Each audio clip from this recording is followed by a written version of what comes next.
Hey guys, Matthew here. Just a little bit about this episode. We recorded it prior to the Academy Awards, so a lot of the information that we're talking about regarding Academy Award nominations and ultimately who may win, who may not win, our general malaise and disappointment with the Academy, that is all prior to knowing who the winners were. This was recorded a little while ago, and just due to my slow audio editing with work and everything, it takes us a little longer to get episodes out. So I do apologize. A lot of our opinions on the ultimate winners of the awards are going to come out in the subsequent episode. But I thought it'd be interesting to have this in here. I've debated back and forth about keeping it in or not. I decided to keep it in here just to kind of keep ourselves accountable, and also in case there was anything that we end up saying regarding Academy Award and our own personal opinions on this, that we can have it on the record for fact checking and to kind of hold us accountable. So I did debate taking this section out because it does kind of go on for a little bit, but I thought it would be kind of interesting to listen to. So, all right, on with the show.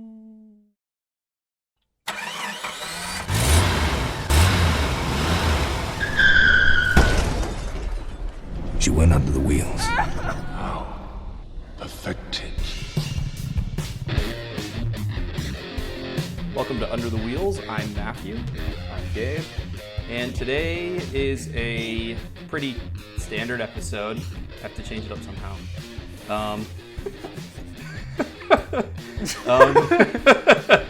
Today we Well done, Matt. Yeah, thank you. Today we do, well, because there's nothing, I don't think there's anything in theaters that both of us wanted to watch, and there's so much going on kind of around the Academy Awards that I want to talk about, but also because it's the start of 2020, it means we all get to rewire our best of decade movies. So before we jump balls deep into the new decade, we wanted to kind of talk about some of our favorite movies of 2010s, the 10s, the swinging 10s, and like kind of finally put it to bed before the Academy Awards fuck it all up, to put it politely. Yeah. So without further ado, as we have started the majority of our other episodes, Gabe, what have you been watching since the last time we recorded? Not much, actually. I watched Barry Lyndon for the first time, and the movie's really good.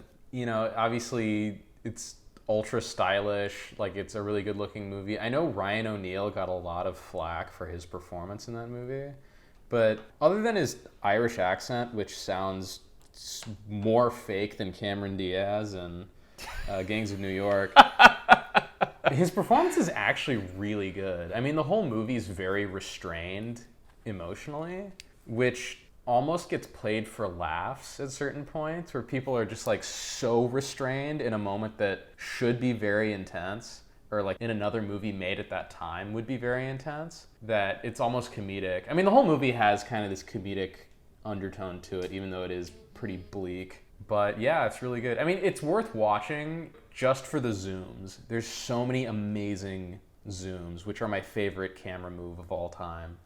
It's funny because like zooms, I feel like are the most underrated move in modern cinema. A zoom, I feel like we haven't seen very many good zooms lately. The most recent movie I can think of to have really good zooms is The Killing of a Sacred Deer, Which I didn't see. Yeah, that's the only movie in really recent memory that has great zooms in it. Because I mean, Denis Villeneuve and Roger Deakins like to do dramatic push-ins, but people who know the difference know that zooms are not at all like a push-in or a pull-out.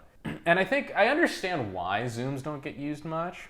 They have a way of kind of alienating you from the action, because not only is the distance changing, but like your depth perception gets fucked up Right. as you move closer or further away from whatever the camera's centered on. Right. So that has that tendency to subconsciously pull people out of the movie, or at least that's the stigma that zooms have. But it's that, and it's the fact that people use it in video record, like in camcorders. Everyone uses it there, so it looks kind of tacky if not done well. Yeah, that's true. Barry Lyndon, I think, has probably the best executed zooms I've ever seen because it's not like, oh shit, I have to readjust the shot mid-shot, so I'm going to zoom in on something, like camcorder style. Yeah. And it's not like... Greengrass style. Yeah, it's not like we're going to pretend that this is a documentary and throw in random zooms to make it feel more, quote, realistic kind of zooms.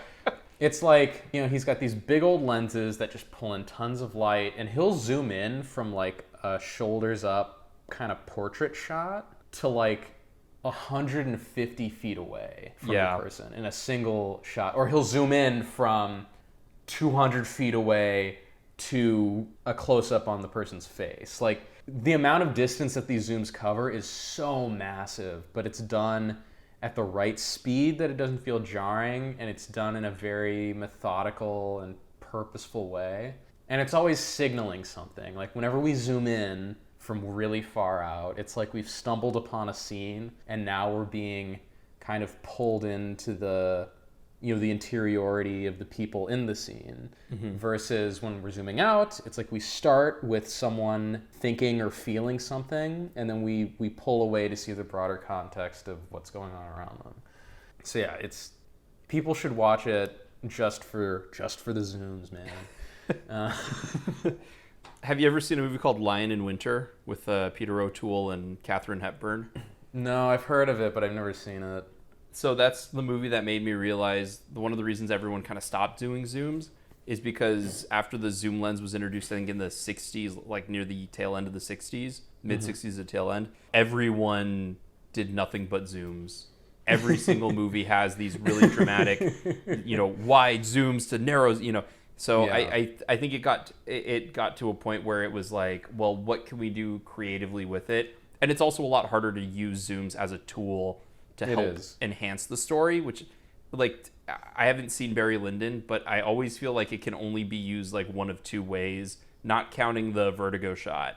But like, it can only be used like, oh, we need to show how empty he is on the outside, or we need to like show his inner turmoil. Whereas it's a lot easier to like, oh, this slider dolly move looks so good. At the same time, you have a really good zoom shot, and it's just like, yes.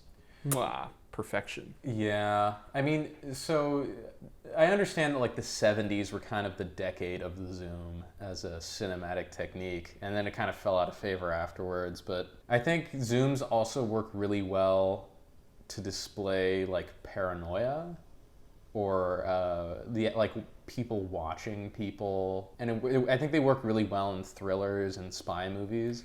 Yeah. Because it's a great way to show, like, we have our characters maybe standing in one place, and then over their shoulder across the bay is a skyscraper, and on the 20th floor of that skyscraper is the office of the person they're trying to rob or whatever. And you can create that connection by, like, zooming over their shoulder into the window or something. And it's like, it works better than, you can't really push in across that massive distance. You can, it's just very hard to do well, but it's also like you could have a drone, like you could fire a camera out of a gun at the window and cover that distance in a push-in. But yeah, or just do Fast and the Furious, ramp the speed up quickly, slow down. Like, exactly. But it's like the zoom not only allows you to cover that distance in a feasible way, but it also, because it has that warping effect, you go from being, really far away from the building when you're zoomed out to when you're zoomed in, you feel like you're kind of pressed up against the glass. Yeah.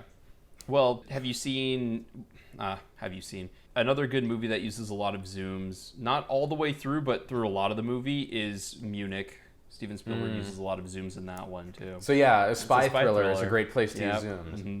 That's exact. I was thinking of that while you were talking about it. I was like, yeah, like in Munich, which is my favorite movie with a bunch of zooms in it. So I've noticed you bring up Munich a lot in our conversation, so maybe I will just have to cave in and see it. Have you never seen it? No, never. Oh, damn. Okay. I didn't like it the first time I saw it, but I kept going back to it, and like every time I see it, something else clicks. The second time I saw it, it clicked, but every time I see it, there's something new to notice. It's really good. It's like one of Spielberg's last like really good kind of artsy yet popular movies. So, and Ben Burtt did the sound design, so the Star Wars guy doing a realistic movie. It's good. It's weird, but it's good. I know some really popular YouTuber did a whole thing on the sound design in Munich. Oh, did he? I don't remember who it was. I might be interested in watching it. The behind the scenes feature on the Blu-ray, Ben Burtt goes into some of his sound design, and like he brings in some of his weird sound design, but also some of his realistic ones when he dropped out music in this one part, why he did, how he mixed this and that. You know, all that stuff I geek out over. But I still really want to see Barry Lyndon. Like I know it's a bit of a tough sit for the most part, but I figure it's probably not too hard for you since you watch all that like Tarkovsky stuff and slow movies and that kind of thing. Slow movies, slow movies are slow, but very astute. I watch a lot of them, so I'm not troubled by that. I mean, there are obviously there are bits of Tarkovsky and Kubrick movies where, if the movie isn't totally my cup of tea, I can, it's like, okay, like how many times do I have to see like water drip from the ceiling or whatever? God, we might have to do an episode on Barry Lyndon if I see. I don't know if that's something that we would even be able to discuss it at full length, because it's weird to me that Kubrick, who is known for his own long dolly shots and eventually Steadicam shots, was able to kind of just like fall into zoom shots pretty masterfully. Like, of course he would, but it's still a little surprising. You look at like Paths of Glory or The Shining and you're like, oh yeah, and then there's Barry Lyndon, like where he just zoomed in on people and everything has a painterly quality to it. So Oh, that's the other thing that's really cool about Barry Lyndon is there's a lot of shots that are set up to look exactly like, not actual paintings, but like as if they were actual paintings. I thought the whole thing was done in natural light, and it turns out that it wasn't. No. But in order to get that painterly quality, Kubrick would use a lot of candlelight, because that's how the painters painted when they presented it. So it's interesting. What I think how it worked was he wanted all of the lights that you see on screen or like in the room to be natural light, but he was not against like shining electric lights through windows and like peepholes and stuff. Cool. Have you seen it? Did you watch anything else? Well, I watched What Did Jack Do, a short from David Lynch that popped up on Netflix for some reason. Old short or new one? It's from like 2 or 3 years ago, but it's David Lynch plays a detective interviewing a monkey about a murder, and the monkey is just like a little, trained monkey that sits there and then has David Lynch's mouth CGI'd over its mouth. So it's just David Lynch talking to himself, and it's so freaking weird. But it's so funny. Like it's funny and like funny because we're making fun of it, it's funny, or it's funny because it's so weird. It's so bizarre, there. It's funny. It's so out there, like you can't help but laugh.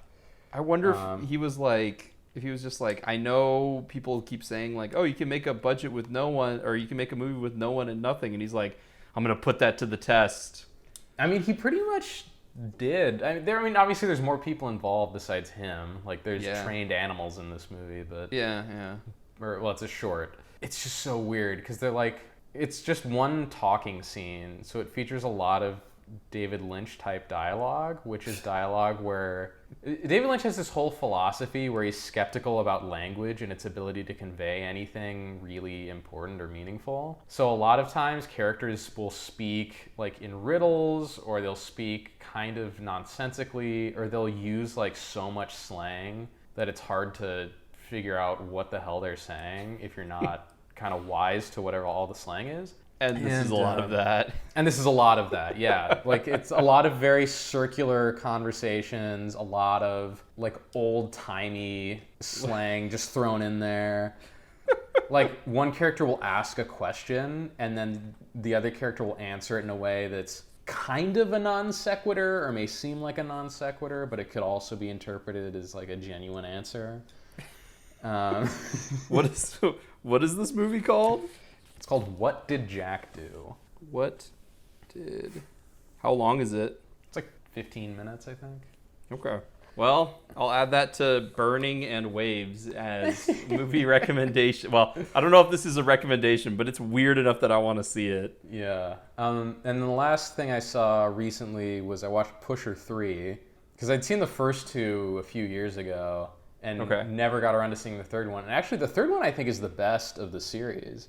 Does that one have Mads in it? No, Mads is a side character in the first one, and then he's the main character in the second one. Okay. And then the third one is about this one drug lord who's kind of a main character in the first movie. He has a cameo in the second movie. And it's about him trying to like kick his addiction while also preparing for his daughter's birthday, which is like this big bash, you know? While he's kind of gotten older since the first movie, and his drug empire is basically crumbling, and he's sort of trying to stay on his feet and not get overtaken by the new generation of criminals.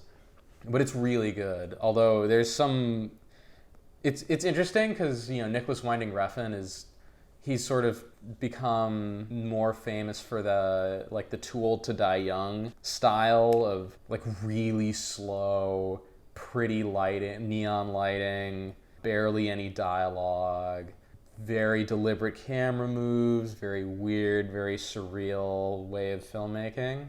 Right. But all three Pusher movies are like on amphetamines. Like there's just like like everything's handheld, tons of camera movement, just wild spinning around, lots of energy, very like grimy and dirty, super low budget. Like a lot of the violence has to be hidden because they just don't have the budget to support it. So there'll be like a guy getting hit with a hammer in the head, and the camera just moves really fast to hide the hit because like, obviously they can't they can't afford to do a real stunt. They couldn't get the fake hammer. Yeah. But they could afford like tons of fake gore for one scene, which was pretty disturbing to watch. But yeah, it's a really good movie. I think it definitely has like the most engaging character arc out of all three. Because the first one's about a drug dealer who's just like an idiot and keeps trying to bluff his way out of problems only to bluff his way into even bigger problems. Sounds familiar. And then this, yeah, kind of, it sounds like Good Times in a way. Good Times or even Uncut Gems. Yeah. And then the second one is about kind of a criminal in Mads Mikkelsen who's not the brightest. He's a fuck up, and everyone thinks very little of him. And he's constantly trying to prove to the world that like he's constantly trying to prove his worth, like he's worthwhile as a human being. And then this one is about a guy, like an older guy, taking account of his life and trying to make a change and trying to take care of his family, but being pulled in too many different directions and having too much of his own shit come back on him. So he has to make some tough choices about what his priorities are. Interesting. But yeah, it's really good. And I think it's the best Pusher movie, I would say. It's also kind of, even though it is very like energetic and handheld, gritty, a lot of camera movement, there is some like cool lighting stuff in there. But I think it is kind of the last of the early Refn movies, and then Bronson is kind of the transition between that and then Drive and everything that comes afterwards. I was gonna say, because like I was wondering what the transition movie was, because it's also strange because I was looking at the timeline of Pusher movies. It's like the first one came out in '96, and then all of a sudden they're like, it's been 8 years, let's get a sequel done, and then immediately after, let's do another sequel. Bang bang, like wow. Nicholas Winding Refn, weird guy, ultra violent and creepy, and he's in Death Stranding, and it's hilarious. I know. He's in Death Stranding with someone else doing his voice. Yeah. Same thing with Del Toro. He sounds like freaking... Same thing with Edgar Wright. Oh, Edgar Wright's in that? I haven't gotten that far. In it too, yeah. Oh, you're playing it? Yeah.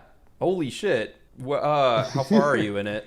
I think towards the end of chapter 2, so I'm still pretty early on. You've met Edgar Wright. He's not a major character. He's just one of the guys at the thing. Yeah. I guess I didn't notice. Yeah, and so is Jordan Vogt Roberts.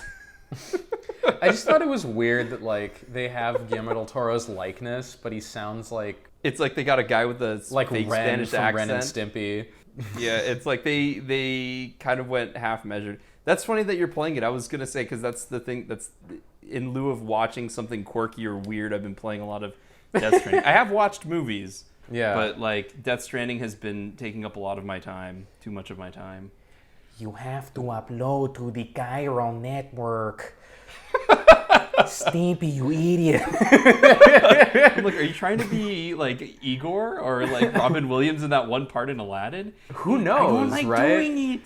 Yeah, So the whole thing with Ren is, I think he's supposed to be like a Mexican Peter Lorre. Like that was the voice that they were going for. So it is the voice that Robin Williams is doing in Aladdin. it is because the Peter Lorre. Because That's he's right. trying to be Peter Lorre.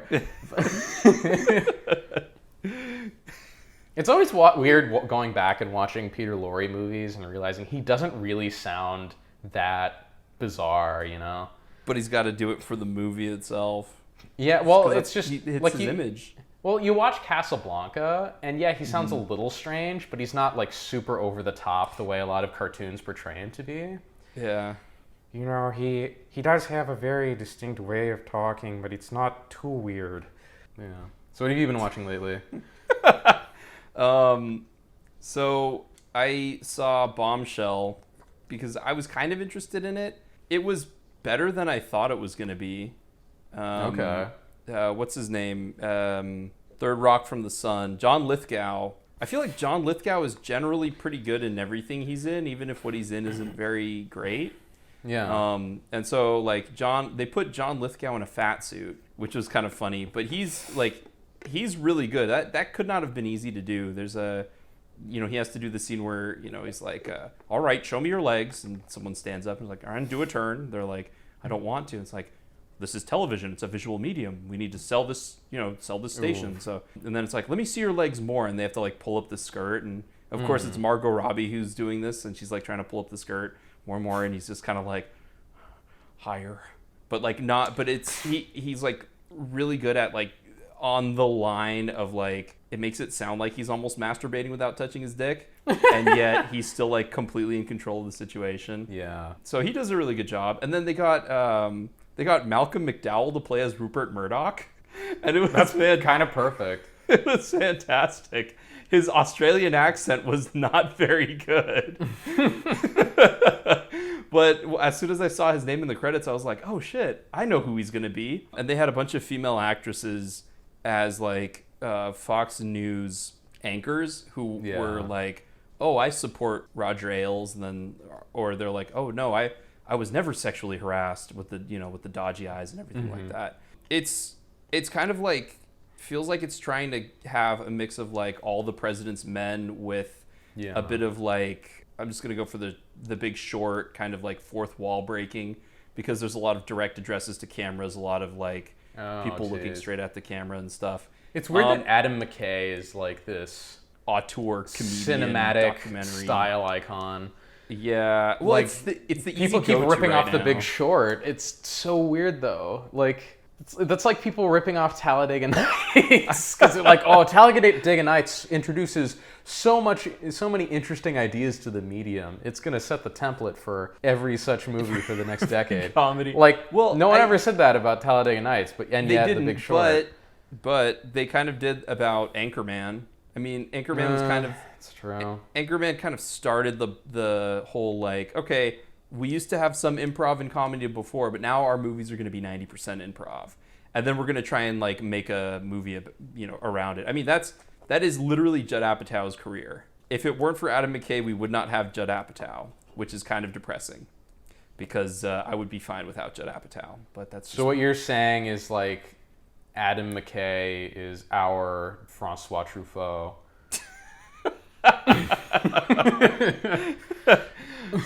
No. However, an argument could be made. He's really depressing. Kubrick for dumb movies. I wouldn't say Kubrick. I feel like Truffaut would be a better Like, because Truffaut ended up doing a lot of weird stuff and changing it up movie to movie. Whereas, I was going to say, whereas Apatow would be like the shitty version of Godard, but that's such an insult to, well, to cinema in Does general. anyone like Godard, though? I think if you're of a certain generation as a film fan, you are, because I did have one instructor who, right off the top of his head, when it's like, who's your favorite director? It's like Godard, because he broke all the rules and he kept things fresh. And I'm like, well, I haven't seen anything aside from Breathless of his, I don't think. But I'd be really interested to see some of his other stuff, like some of his colored movies. Oh man, Matt, are we at this again? Oh God, I can't believe it happened so soon. I haven't seen. We had to get our awkward race moment in somehow.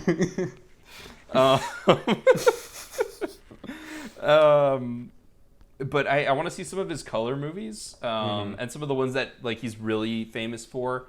It's also weird that I think he's still directing, and he's got to be pushing like 90 now. Yeah, but he's still making. You should find Jean Luc Godard's King Lear, produced and distributed by Canon Films. Yeah, I do actually kind of want to see that. That combo just sounds so bizarre, but like I know it demands to be watched. I know. I just don't know if it's going to be painful to watch. Probably will be. It's Godard we're talking about. God. I actually genuinely enjoy Breathless. Especially, I didn't realize how much they used jump cuts in it until I was rewatching parts of it, and I was like, oh, holy shit, it's like everywhere, even in moments where it doesn't even matter. What the hell were they thinking? But one note I wanted to make, talking about people who do interesting things that are worth ripping off. The Pusher movies, they're all good. I would say only the third one kind of approaches being a great movie.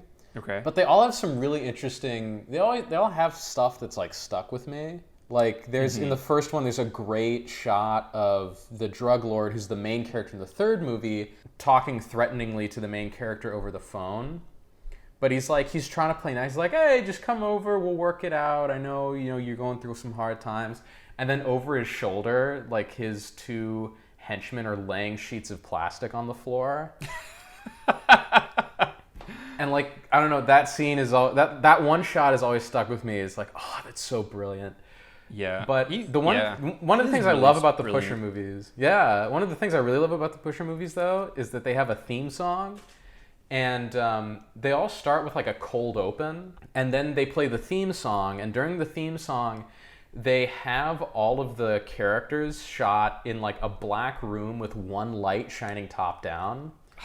And it has their name on the bottom of the screen. So it's like, these are like, and it's only like 5 or 6 like of the main most important characters that are in the movie. But I think that's a really cool thing to do, to like cold open. Then you have a theme song where it's just like, here are the 4 or 5 like most important characters, and they're shot in this really cool way, and these are their names. And then it like gets on with the rest of the actual movie.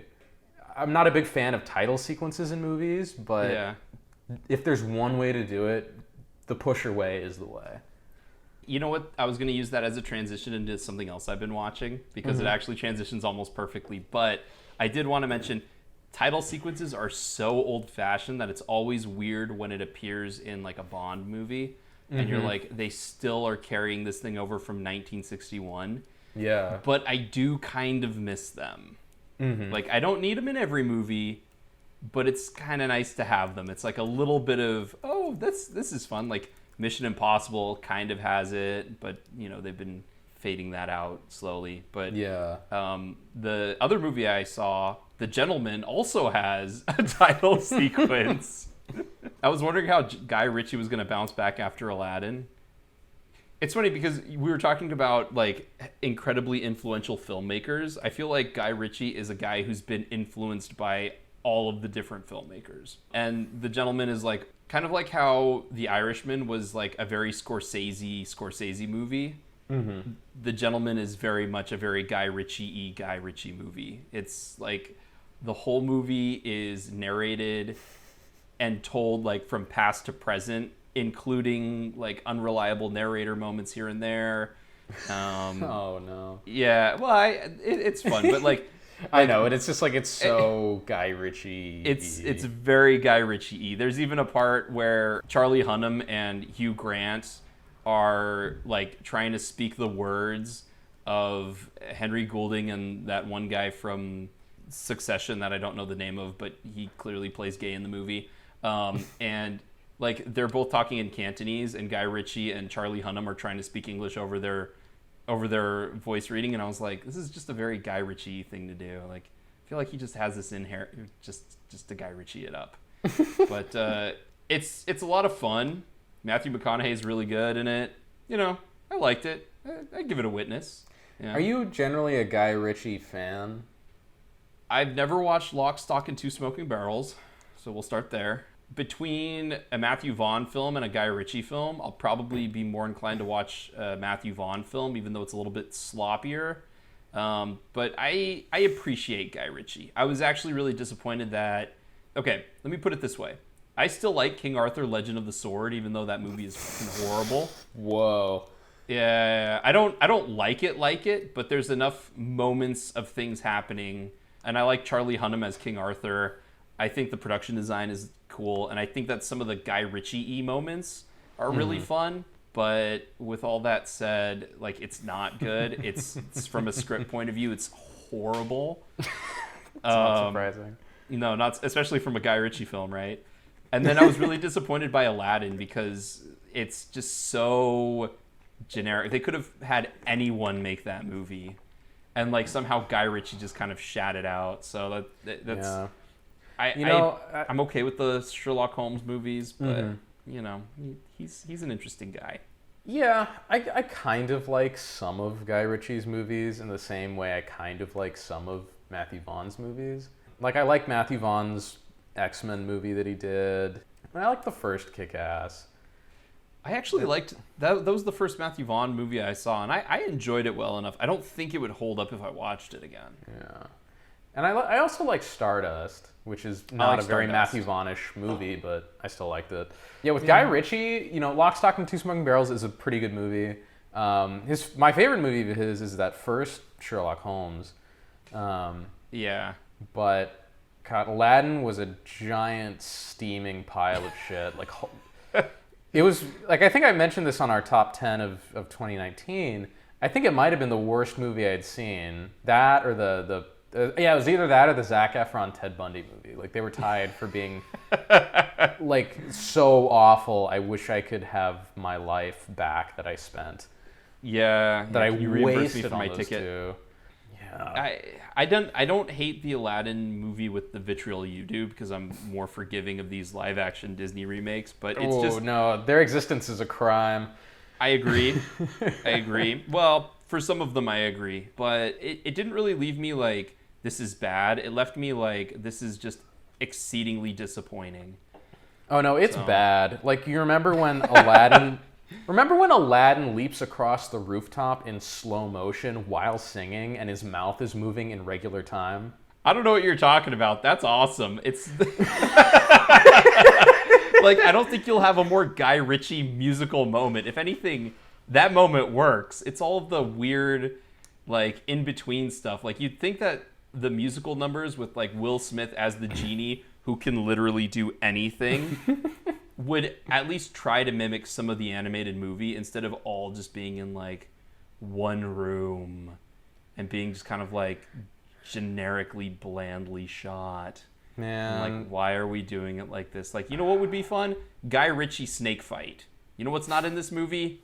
Guy Ritchie snake fight. Like, missed opportunities all around on it. So that's why it was more disappointing for me. It's like, a lot of these live action ones are disappointing because the animated ones are so solid, but that one just kind of was like, at least they were on the right path. I mean, my expectations were incredibly low, but it somehow managed to surprise me with how bad it was. Yeah. Well, it was funny because the whitest girl in there is actually the most Middle Eastern out of all of the cast members, except for maybe Aladdin. But anyway, two more things I've watched. Now we talk about The Irishman a lot, and one of the things that I liked about The Irishman was the fact that it was on Netflix and I can rewatch it. Yeah. It's still, I agree with you, it's still too long for it to just be good. And Yeah. I know that every scene, they can trim every single sequence and every single scene in that movie to be just a little bit tighter, and it would probably take 45 minutes off the movie. But yeah, I'll take your word for it. I don't remember enough. well, like there's so many scenes of them just talking in circles where it's like you're the little guy, I'm the little guy. The little guy's here. Yeah, the little guy's here, but the little guy has to be here. Yeah, I have to be here. Why does the little guy have to be here? Because he's the little guy. Yeah, I'm the little guy. Oh, so what? Because he's the little guy, he has to be here? Yeah, because he's the little guy. The little guy has to. It's like that happens a lot, and so they could have trimmed there. They could have tightened that up, and they could have made the moment like leading up to when Robert De Niro gets the word that he's got to axe Jimmy Hoffa better, but I still really like it, and I think I like it better than Once Upon a Time in Hollywood now. If I could reorder my list, it'd probably be push it up there a little bit higher. Push it up there. And then since the sequence has gone on too long, the last thing is I've been watching The Marvelous Miss Maisel, which seems kind of like a weird thing to bring up in Under the Wheels, but like I think that if you like, it's one of those shows where everything fires on all cylinders. Yeah. Because almost every single scene in the show that isn't two people sitting down at like a bench, almost every single scene in the show is people standing up, walking around a room, kind of like a stage play, and a majority of the scenes are shot 1917. in one. Or like 19, yeah, it's like 1917 with more cuts. But like the majority of the show is shot in long takes. It's got really back and forth dialogue, and the production design is fantastic. So it's a strange movie, and the writing, even though the dialogue is usually pretty good, some of the choices that the characters make seem out of character. However, all of the stand-up routines, because she's like a wife who's becomes a divorcee and then a stand-up comic in the 1960s, and Rachel Brosnahan's really good, and she's really funny as a stand-up comedian. Like I thought that would be the part where I'd be like, "Ugh, this is horrible," but she's actually the jokes she tells are really funny, and she has really good delivery. Remember when we were in college and someone made a movie that was a Birdman ripoff, but about stand-up comedians, and it had the worst stand-up like imaginable? I do. Just these awful, like, because that pissed me off more than anything. It's like, if you're gonna make a movie or a short film about stand-up comedy, you can't have like just painfully unfunny stand-up in it. But that's what it has to at least make you chuckle, you know? That's what happens when you get people who aren't funny to do comedy. People who are so egotistic to think that they're funny enough to do that kind of thing try and do it, and they just kind of fall flat. I still, like, from a conceptual point of view, I can see what they're going for, but then I think, like, this show, Marvelous Miss Maisel, is like, they saw what they did there, and they're like, oh, man, I can do better than that. I can make it about a woman in the 1960s and in New York and completely change the production design. Oh, and if you're a fan of Monk, did you watch Monk, or are you a fan of Tony Shalhoub? I mean, I had seen like 1 or 2 episodes of Monk ages ago. Well, then never mind. Are you a fan of Kevin Pollak? Who? Anyway, we'll move on. Is Kevin Pollak one of those actors like that dude from Ford v Ferrari where I didn't know who he was? I just thought he kind of looked like Michael Sheen. Kind of. Josh Lucas. Have you seen A Few Good Men? That's the guy. No. Oh, it's a good movie. Well, then never mind. I was gonna say he's the guy who's not Tom Cruise and not Demi Moore and not Jack Nicholson, who's Tom Cruise's partner-in-law in that movie. But okay. Yeah. Anyway. Yeah. So I do want to talk about the Academy Awards because I'm just like completely disappointed, and I can actually go through every single category and just declare who the winner is. You're disappointed? Oh, you poor fool. Your expectations were too high. No, my expectations were pretty low, and I'm still disappointed. I know how you feel. I was go ahead. Let me give you an example. Production design. Achievement in production design nominees. The Irishman, Jojo Rabbit, 1917, Once Upon a Time in Hollywood, and Parasite. Really? That's bad. That's bad. First off, the winner of this movie is not The Lighthouse, who it should be, so it's irrelevant. So that category, stupid. You know, I was thinking about makeup because, well, I'll just hop on this quickly. I was thinking about Best Achievement in Makeup, and 1917 was nominated, and I was like, why the hell is 1917 nominated? And then there's that moment where that one guy who always dies and everything gets knifed by the one German pilot, and he like dies in real time, and you can see the color leave his face. Yep. I think you brought it up in our top 10, and I was like, oh yeah, I could see why that would win. Yeah. I would totally. Yeah. No, yeah, that sequence was really well done. Although you can kind of tell, like, because you can tell where they started putting the makeup on and then digitally. Well, yeah, because the rest of his face. Yeah, because I mean, when the dude who survives walks away from the German pilot and comes back to the German pilot, there's a cut in there, and then just in between, they make up the other dude to look like he's dead, and then have him die. I wouldn't be surprised if they didn't cut there. I wouldn't be surprised if they had crew rush on, put a bunch of white on his face, and then digitally do it the rest of the time. Because I should say, what else have I been watching? I did see 1917 between when we recorded last and now. Which, by the way, like some of the masked cuts in 1917 are really bad. Like some really bad CG. Some are really good though. A lot of them are really good. Mix. Yeah, because there are some that are amazing, but there are some that have a weird like jittery thing going on. Best sound editing: Star Wars: The Rise of. Go fuck yourself. Shall we just dive in category by category, or did you have something you wanted to note on? I don't know. It's just I try not to look at these things because I swore off the Oscars in whenever True Grit came out. Ooh, yeah. Which True Grit? I feel like True Grit is underrated. Oh, totally. I swore off the Oscars in 2011 when The King's Speech won Best Picture over True Grit because I thought that was the biggest travesty imaginable. That's hilarious. We have different opinions on that, but yeah. Oh, how naive I was, because just as, 5 years later, I decided to give the Oscars another shot because Mad Max Fury Road is up for a bunch of awards. Oh. I'm like, okay, maybe they can finally get it right and redeem You wonder themselves. how many times your heart can break. And they gave all the awards to fucking Iñárritu, and then, goddamn, Spotlight. Fuck that movie and everyone involved with Spotlight. All right, that movie, that movie never needed to be made. Okay, it's an article in a newspaper. It's public domain. You can read it. I don't need a movie about something I can read about on Wikipedia. I kind of liked Spotlight, but I understand where you're coming from. And so then after 2015, I said, Oscars are meaningless. I will never watch another ceremony. I will never allow myself to get too hyped for anything. I will just resign myself to mild disappointment every single year, which is the emotion I have right now. It's mild disappointment and strong confusion. I was many standard deviations below mild disappointment when the list came out.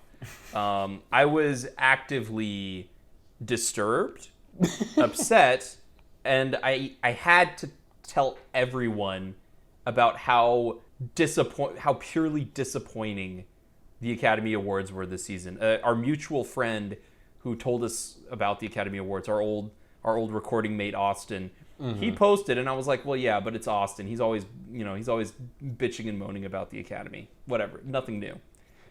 Until I didn't think that the awards could be as bad as they were. Like, thank God that Parasite is just like on every list, because it cheapens it a little bit, but thank God it's there. I mean, if it wasn't there, and again, I think I know who's going to win Best Picture, but if Parasite wasn't there, I would just feel like there is no justice in Hollywood. Parasite is the one kind of bright spot. Well, it's the one shred of credibility that these awards have. It's like the only, other than maybe 1917, so far as I can tell, it's the only movie that really deserves to be in that conversation. And which movie do you think is going to win? I mean, I'm hoping Parasite wins, but... Knowing how just freaking awful Hollywood is. I mean, I would not be surprised if they gave it to like Joker or The Irishman, just because it's like or Once Upon a Time in Hollywood, because it's like Once Upon a Time in Hollywood, it's about Hollywood. Let's all just gather in a big circle and jerk each other off. Yay. Joker, we're socially relevant. Let's all get in a big circle and jerk each other off. Yay. Irishman, we love Martin Scorsese. He's old. We're old. Let's all be old together and jerk each other off. Yay. I will tell you right now, I think 1917 is going to win.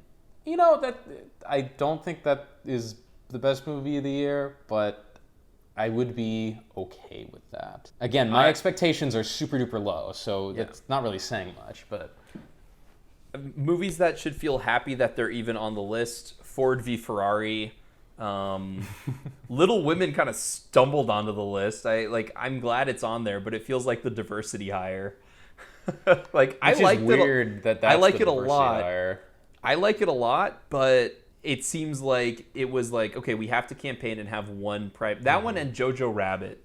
Just Jojo Rabbit's the most baffling one. If Jojo Rabbit can get on there, but something like The Lighthouse can't, it's a little like perplexing to me, especially but I think a lot of people are hoping Joker wins, so it's going to be a lot like the year Avatar was nominated, and then everyone like slit their wrists when The Hurt Locker won, including Catherine Bigelow. My movie won.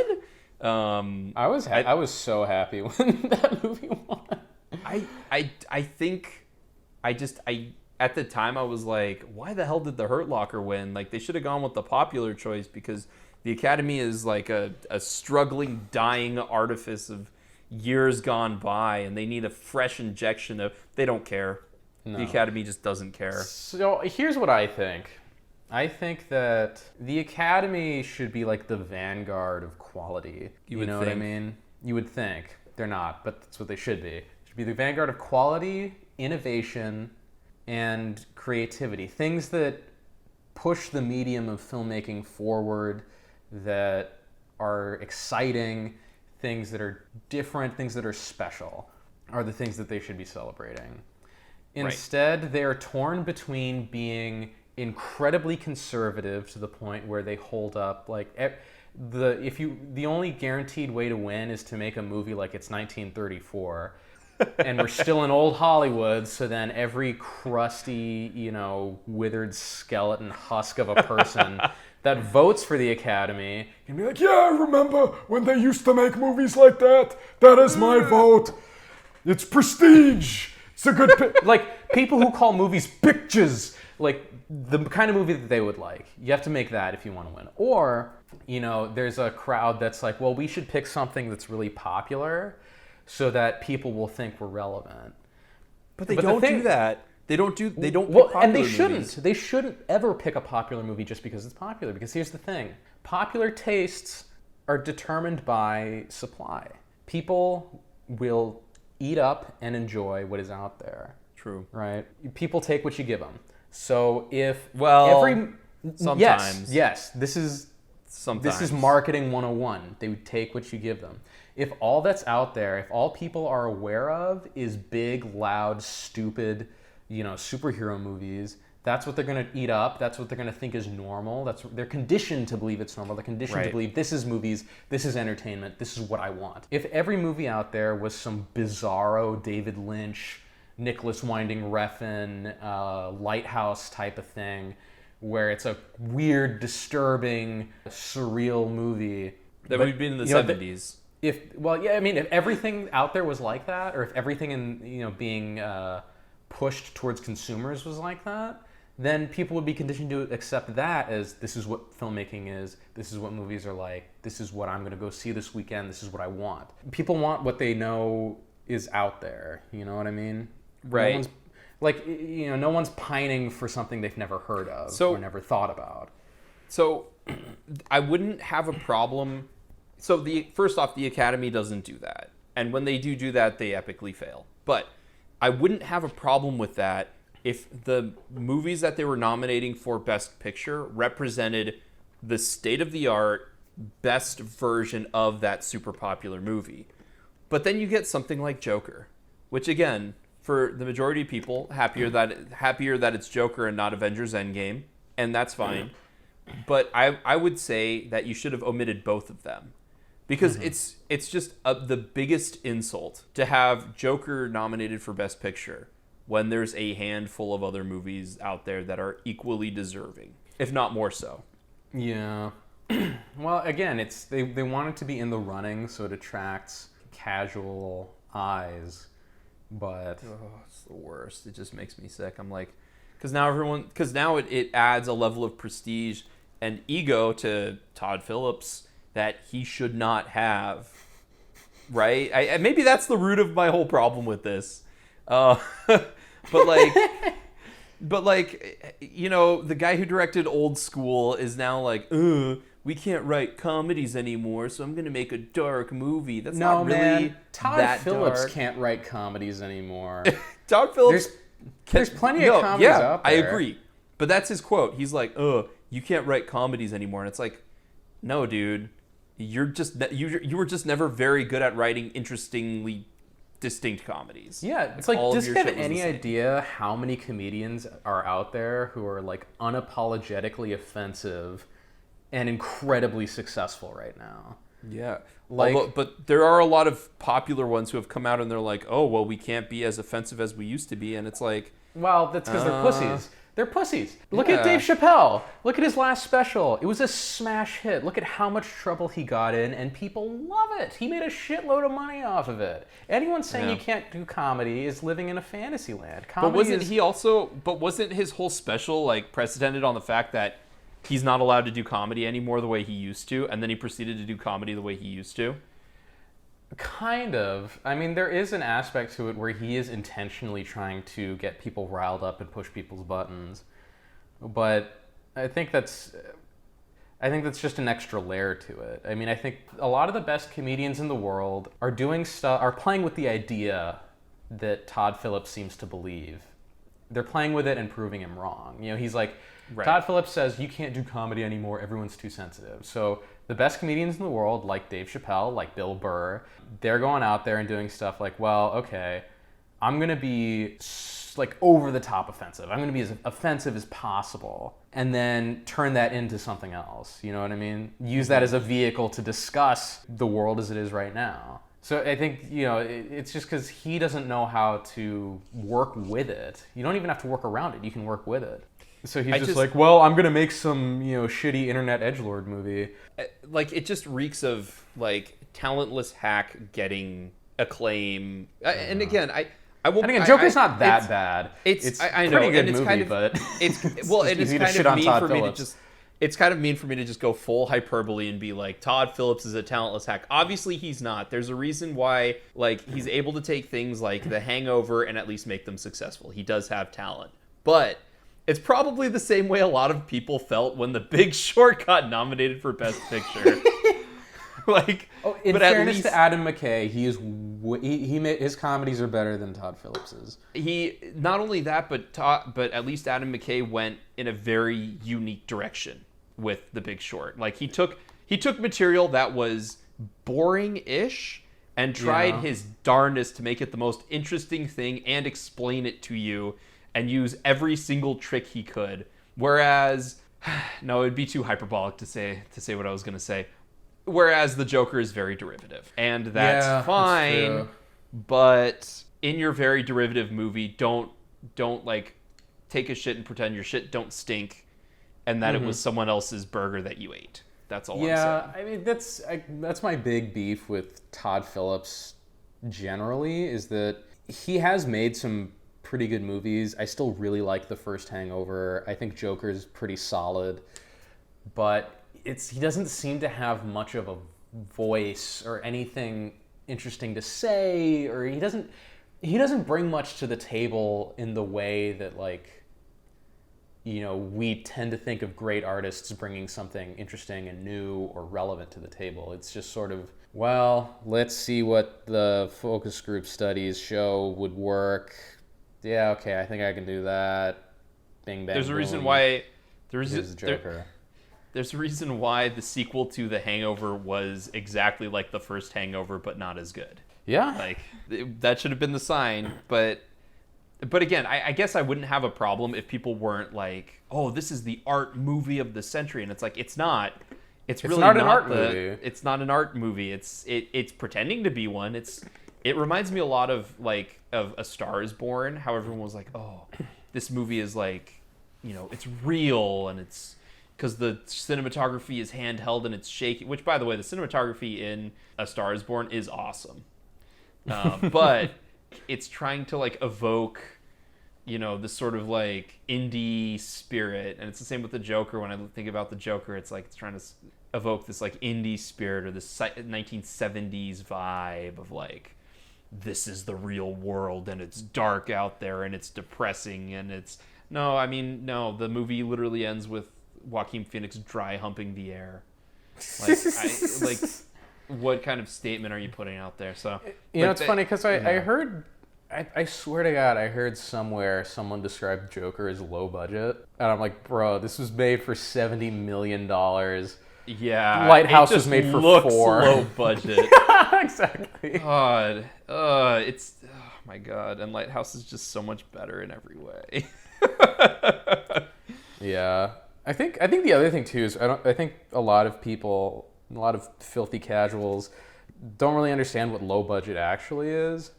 Like less than 100 million may seem like low budget, or less than like 50 million may seem like low budget, but it's like, dude, frickin' Blue Ruin was made for like $400K, and it's better than most of these movies out there. Yeah, Blue Ruin's amazing. Like, it's weird because 4 million isn't low budget. 4 million is borderline no budget. Yeah, well, the Blue Ruin was made for $400,000. Yeah, that's no budget. That's no budget. It was made like Jeremy Saulnier took out a second mortgage on his house, and that's how he paid for it. I mean, hey man, and called in like every favor, and it's just like, dude, if your entire financing is a second mortgage on your house, and you like, dude, hey, talk about a gamble that paid off. I know, seriously. Okay, here's another problem with the Academy. Because I was just scrolling through the list. Best International Feature Film of the Year. I don't even have to read the names. You know which one's gonna win. Oh yeah, well, it's like if you have it, if one of those is nominated for Best Picture, it's going to win Best International. They theoretically could throw a wrench in it because everyone votes on Best Picture, whereas only the people in that group vote for the individual film nominees. But it's almost like a slap if suddenly Corpus Christi wins over Parasite. Well, yeah, it's kind of like whenever a pitcher is a finalist for the MVP, like he's already won the Cy Young. He's won Cy Young, yeah. Okay, here's a question for you.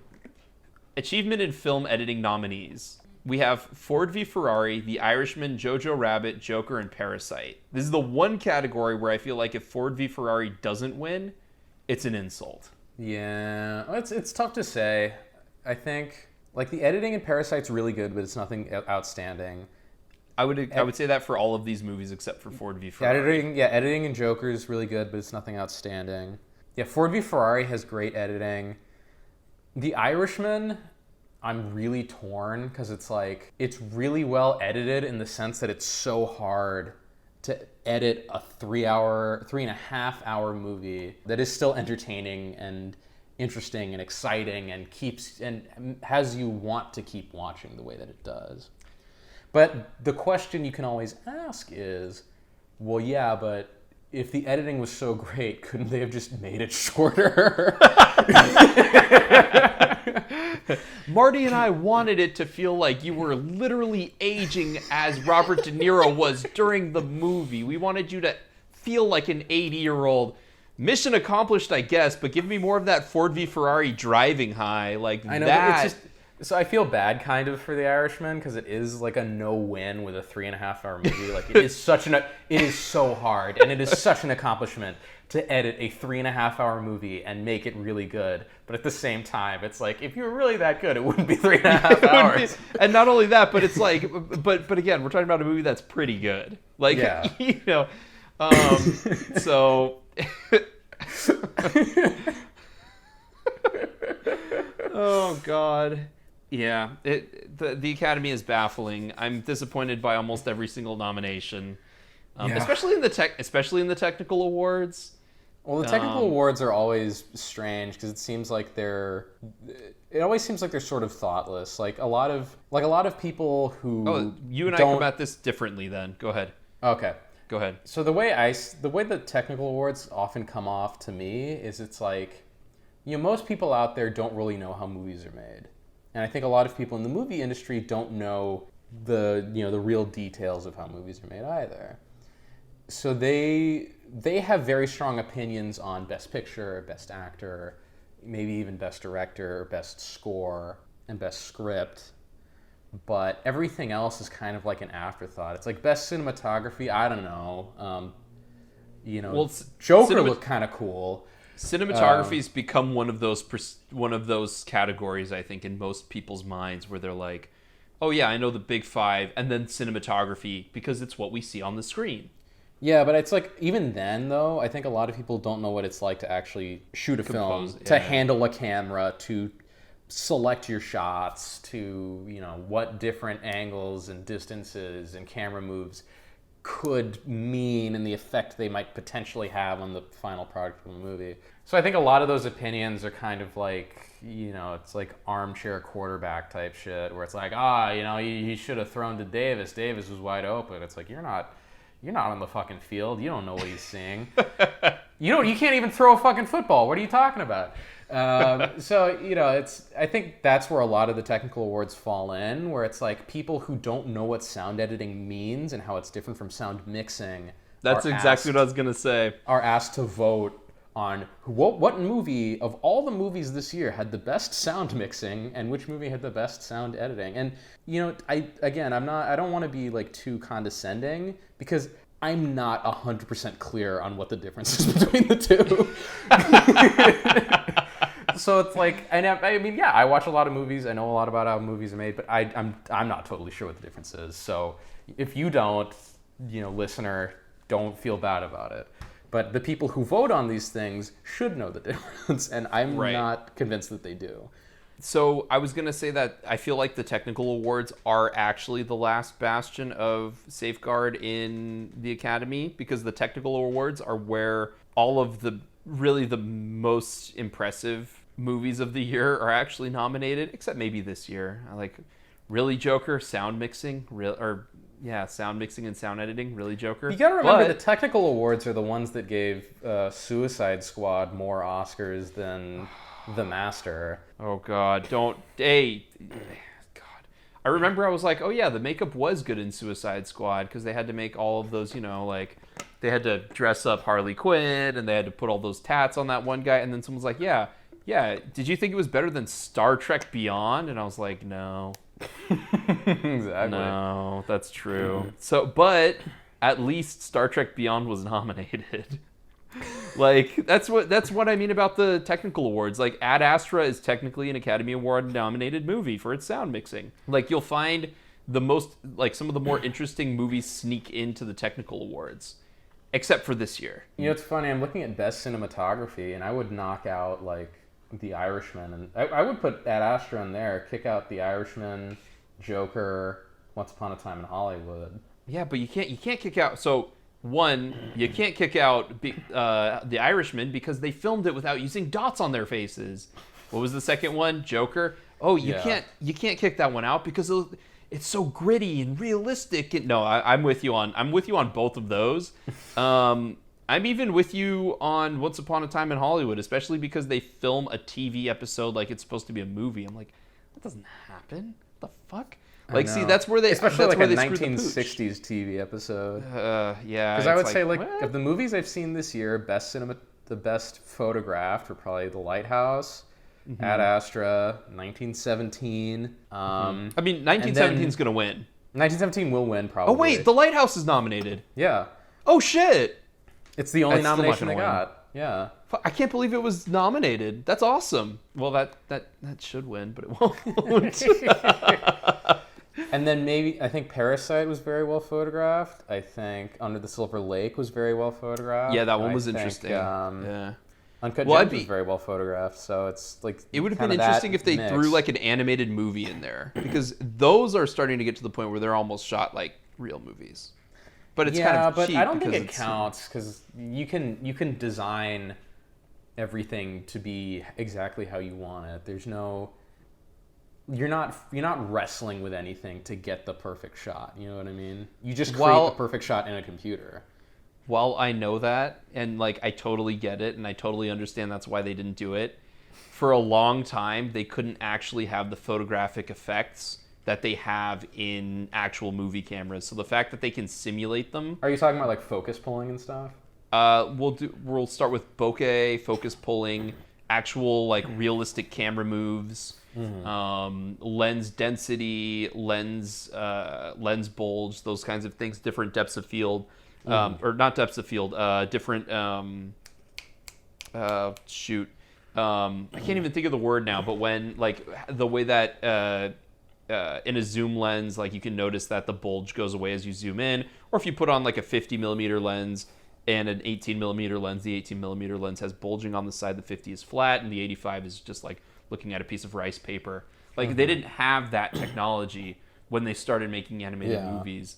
And you have to, like, if a split diopter shot is enough to win the Academy Award for Best Cinematography, or like the Vertigo shot is, if it's achievement in cinematography, just because you can stage everything perfectly in an animated film, because it's not actually shot like a traditional film, does not mean that it should not be disqualified from it.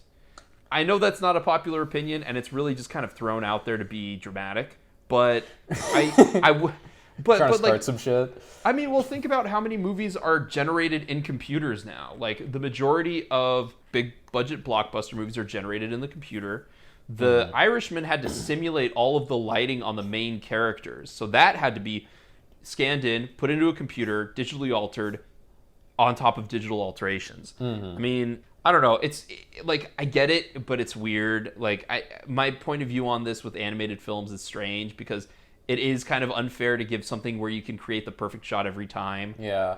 Well, like the other an thing, it's award. like, But I don't think it could ever be nominated for Best Cinematography, but I think you could, because the argument that I would then make is, you know, if you're saying this should be nominated for Best Cinematography because, like, it's very well, like, all the shots are really well put together and that they tell the story really well and they do a lot of work very effectively, I would say then, well, you should just nominate it for Best Director then. which I think is something that it would be nice if that eventually happens. It never will, but Because But, like if you can create every shot in a computer and you don't really have to, again, you're not using a camera, you're not using people, you're not using real environments, you're not actually photographing anything. You have essentially digital sculptors building something inside an engine. right. I think then if the visual storytelling is really excellent and you want to reward that, you would nominate it for Best Director. Give it to Best Director. But here's the thing, because like Missing Link is nominated for Best Animated Feature Film, but that falls into all of the categories of like, well, they had to shoot it with an actual camera. They had simulated camera movements, but they had camera movements with a real camera. It wasn't digitally manipulated. So like that theoretic, and it's a lot harder to shoot a stop motion movie than any other movie, I'm pretty sure.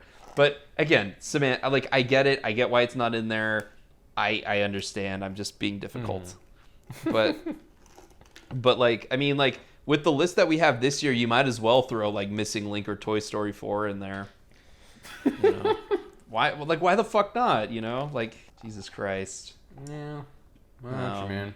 Again, God damn it! At least Ford v Ferrari's in film editing. One last thing here. I'm actually genuinely upset about music written for motion pictures, because like the list isn't amazing. It's pretty good. Like Joker, Best original song or best original score? best score. Okay. Joker has an interesting soundtrack. Little Women, Marriage Story, 1917, Star Wars: The Rise of Skywalker. I'll be honest, I don't remember any of the music from Marriage Story. I don't remember any of the music from any of those movies. Little Women with Alexander Desplat. It's very much what you would expect from Alexander Desplat, right? 1917, it sounded like Skyfall, and then it sounded like The Shawshank Redemption, and there you go.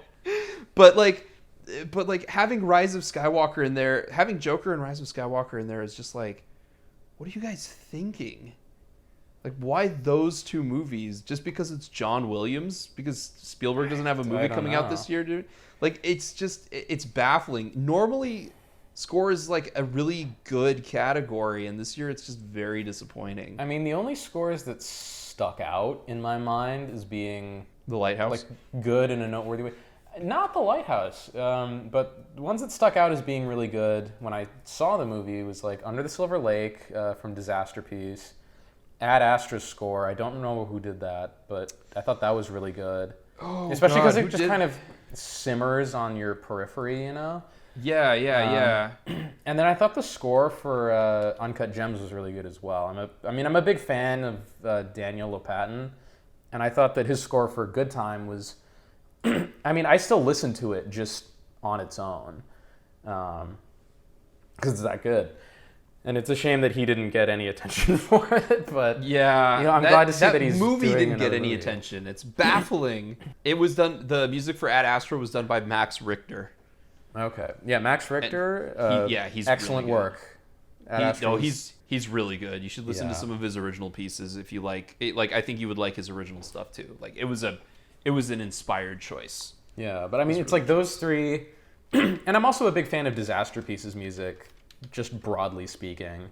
But yeah, those three movies, it stuck out to me as having the best, you know, incidental music. The rest was all, you know, it's just movie music. Movie music is a genre, and I think all of the nominees here just sort of fit that genre. I will say this. 1917, the music kind of reflects the rest of the movie where, like, I like 1917, but 1917 could be about any war at any time. And there's nothing in 1917 aside from the trenches that make it specific to World War I. And there's nothing about the music in 1917 that puts it squarely in World War I. It's a score that could be used for any movie at any time. And so that's like, it's weird how reflective of the movie it is. Yeah. Little Women's score is really good though. It really it matches the movie really well. Do you remember if the score for 1917 has like, have you seen The Thin Red Line? Not all the way through, and when I started watching it like 10 years ago, so I don't remember any of the score. So there's a piece of music in The Thin Red Line called "The Journey to the Line," and it's really famous because frickin' Hans Zimmer recycled it, as he does, for Inception, and it's the big swelling musical piece at the end of Inception when like all of the most dramatic things are all happening together at once. Okay. So I was trying to remember if 1917 had its own Journey to the Line kind of rip off. It probably did, but again, to me, it sounded more like American Beauty and The Shawshank Redemption. Like it sounded like which Newman did that one? I don't remember. Whichever Newman did it. Oh, Thomas Newman was recycling his own music at that point. Which, you know, it happens, but it felt like Thomas Newman was recycling Thomas Newman. But he's really good, and he might win. But I would be baffled if Star Wars: The Rise of Skywalker won, and the only reason I can see that winning is because John Williams is old. Well, you know, the Academy likes to reward people for their service.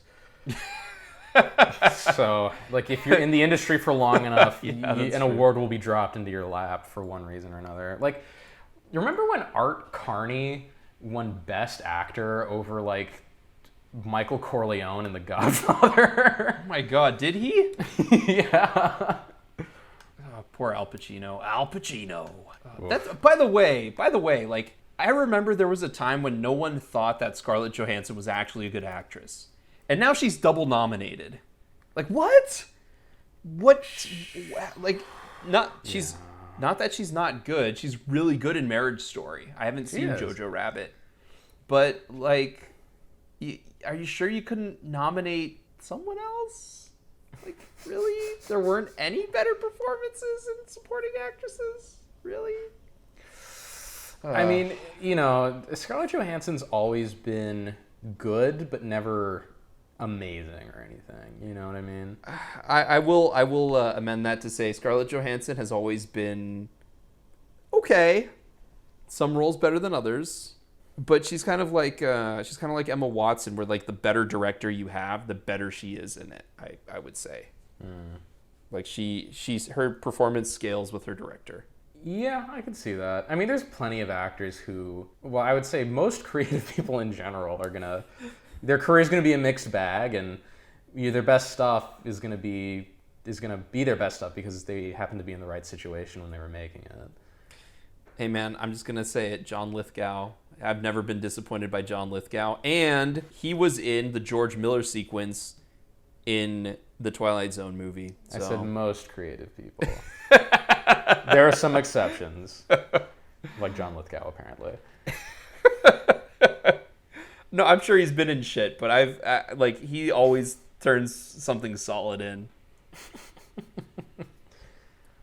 Anyway, we can move on from this. I just needed to bitch and moan about it for a little bit. Okay, that's understandable. I mean, I think, you know, the Academy is always disappointing in its choices. They always make bad choices. But it's worth reminding ourselves that they make shitty choices on a consistent basis. And also not to take them too seriously, because it's, at the end of the day, it's, you know, it's an insider circle jerk. You know, it's an industry awards show to congratulate people within the industry. You know, it's like, I don't know, it's like how any other kind of convention of people who all work in the same field will award each other shit that to most people doesn't matter.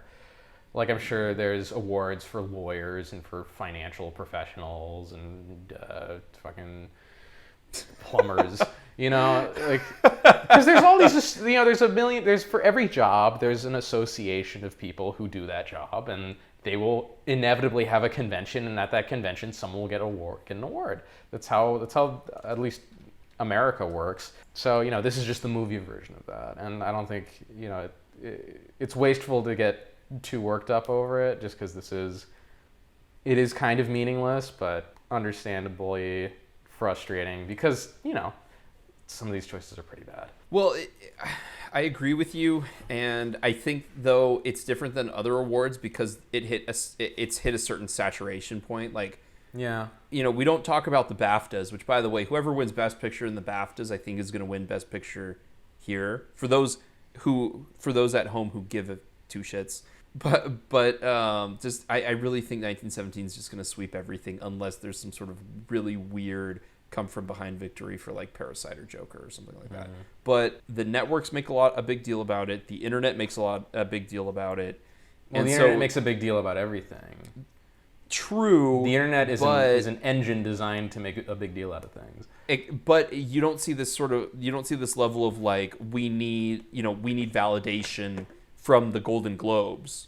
You don't see it from the BAFTA, at least not in America. You don't see it from SAG or the DGA Awards, which I feel like the DGA Awards are a much better indicator of what should be those gatekeepers. But I think you nailed it on the head when you said that it's an awards ceremony where the whole thing revolves around people who you think are supposed to be putting the best and the highest honor, like protect the integrity of the movie making, and they just don't. Mm-hmm. And it's still always disappointing every time it happens for me. I'm not cold and dead like you. Like I said, man, I was a little kid when I just lost all faith in the Oscars and never recovered. Most people did it when it happened when Saving Private Ryan lost to Shakespeare in Love. Well, I don't think I was even born then? 98. Oh, so I was 3. That doesn't really. I was too young to really be aware. God. You know, it's funny because the first time I ever actually watched the Oscars was 2003, I was, again, a little kid, but my favorite movie was Lord of the Rings: Return of the King. So when it won Best Picture, I was like, it sent me the completely wrong message. It sent me the message of the Academy Awards are legit. They do give the Best Picture to the best movie. Gosh, that really set me up for 10 years of disappointment, but... Yeah. Well, can you believe how lucky we were that a movie of that high quality and caliber actually did all of the things, It won, the trilogy was validated, the world makes sense again, great things will happen. And then someone comes up to you and they're like, I thought Return of the King was too long and it should have ended early. And you're like, nope, there is no hope in the world. Yeah. Well, I wonder, do you feel like Return of the King suffers from the Irishman syndrome, where it doesn't feel tight? Because at this point, I can't see down from up on Return of the King. I think it's practically perfect. The extended cut, I should say. So I'm even further in the woods. Every person I have ever discussed the Lord of the Rings movies with has one of two possible responses, and I have yet to meet anyone with a third. It's either the Lord of the Rings movies are among the greatest movies ever made, or the Lord of the Rings movies are not my cup of tea. I don't like them, and I don't ever want to see them again. It's one of those two, nothing in between. I've never heard someone say, "Oh, they're okay," or "Oh, it was pretty good, but it would be better if it was shorter." I've never heard any of that stuff before. It's literally the Death Stranding of movies. It's a walking simulator that people either love or hate. Obviously, Lord of the Rings is not just that, and neither is Death Stranding. But that's when you were saying that, I was like, you're right, dude. Everyone I know either really likes them, or if they're friends of mine who grew up with me, they're like, oh, okay, Matthew likes them, so they must have some prestige value. And I'm like, yeah, they do. So you better like them. I mean, the thing is, I should also say, is everyone I know who doesn't like them just isn't into fantasy movies in general. The genre is not appealing to them. That's kind of what happens. Or they don't like the very Tolkien-esque sort of fantasy. They might like fantasy elements, but only elements sprinkled. They don't want it super high fantasy like Tolkien. Yeah, it's just the genre is a turnoff more so than the movies. Or, they just don't like long movies, for example, is another issue. Common complaint. Yeah. So it's if people who just generally don't like long movies don't like Lord of the Rings. I don't know. I hate the fact that I feel like my movies need validation from the Academy to be good. I mean, it would be nice if for good things to be recognized and held up as an example of a good thing, but maybe it'll win maybe our movies will win Independent Spirit Awards. They didn't. Independent Spirit Awards. I feel like those are the only awards A24 is going to win. They clearly don't give two shits about marketing the good parts of it. I'm pretty sure cinematographer. Go ahead. It's weird. They don't care about marketing their movies at all, which is so bizarre because their movies make really good money versus their budgets, and they get a lot of acclaim from audiences and critics, and probably could win awards if they tried. They freaking won Best Picture with Moonlight 2 or 3 years into their existence or something. They might just want to be the actual gatekeepers of high quality, kind of offbeat movies. Not offbeat in the cool hip offbeat, but offbeat in the why are all of your movies about people who have been raped offbeat? Why are all of your movies dark and dramatic offbeat? I don't know. Every time I see a trailer that's cut a certain way, I'm like, oh yeah, this is the A24 style of a movie being cut. It feels a little bit like an international the way that they cut international trailers for prestige audiences. It shows the main characters. It has a strange font to it. It's basically like watching the opening of Yorgos Lanthimos movie. That's what the trailers seem like to me for A24. So they hit. I like how you call him Yorgos Lanthimos. I know. I had to I couldn't remember his name. So I had to just like throw out some words quickly and be like, I hope he doesn't fact check me on it. How is it actually pronounced? Lanthimos.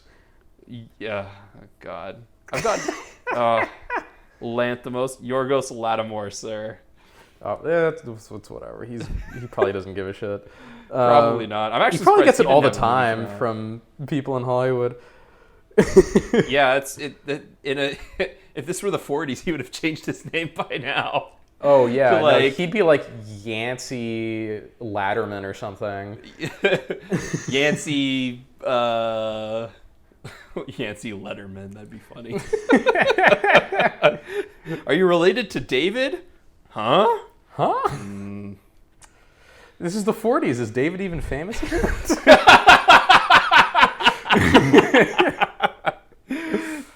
Or he'd change his name just completely and just be like Mick, I don't know, Mick Stereo or something. He could do a Kirk Douglas. Yeah, exactly. type of That's who I thing. was thinking of. It's like Isur Danielovich to Kirk Douglas. Like, I don't know how you get that.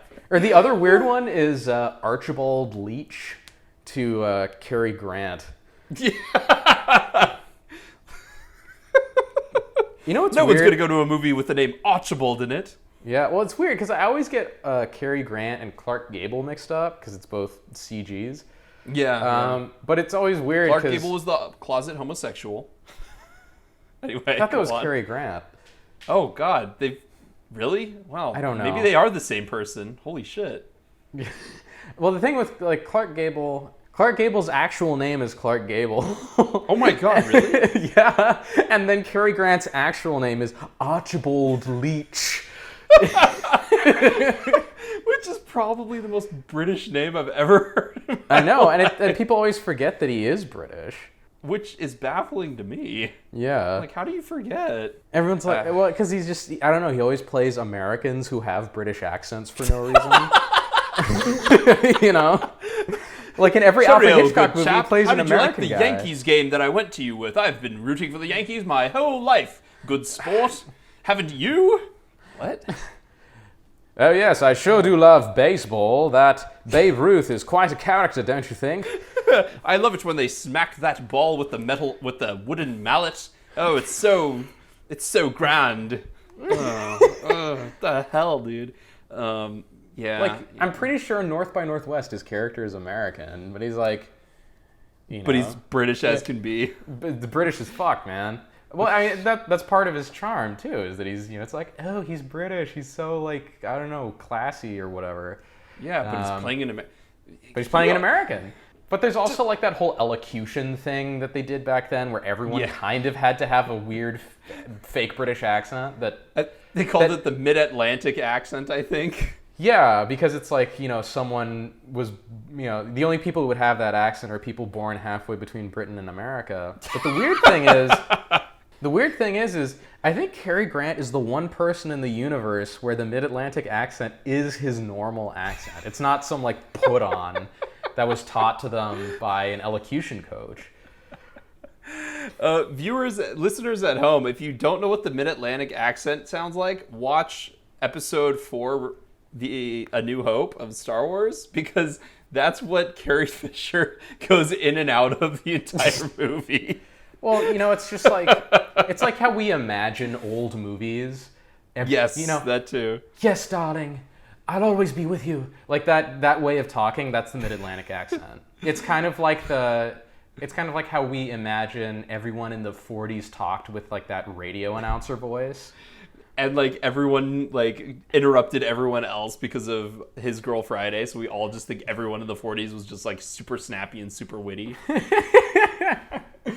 So everyone was super snappy, super witty, talked like a British person or a radio announcer. That's the 1940s in a nutshell. There you go. Under the Wheels, 1940s movie.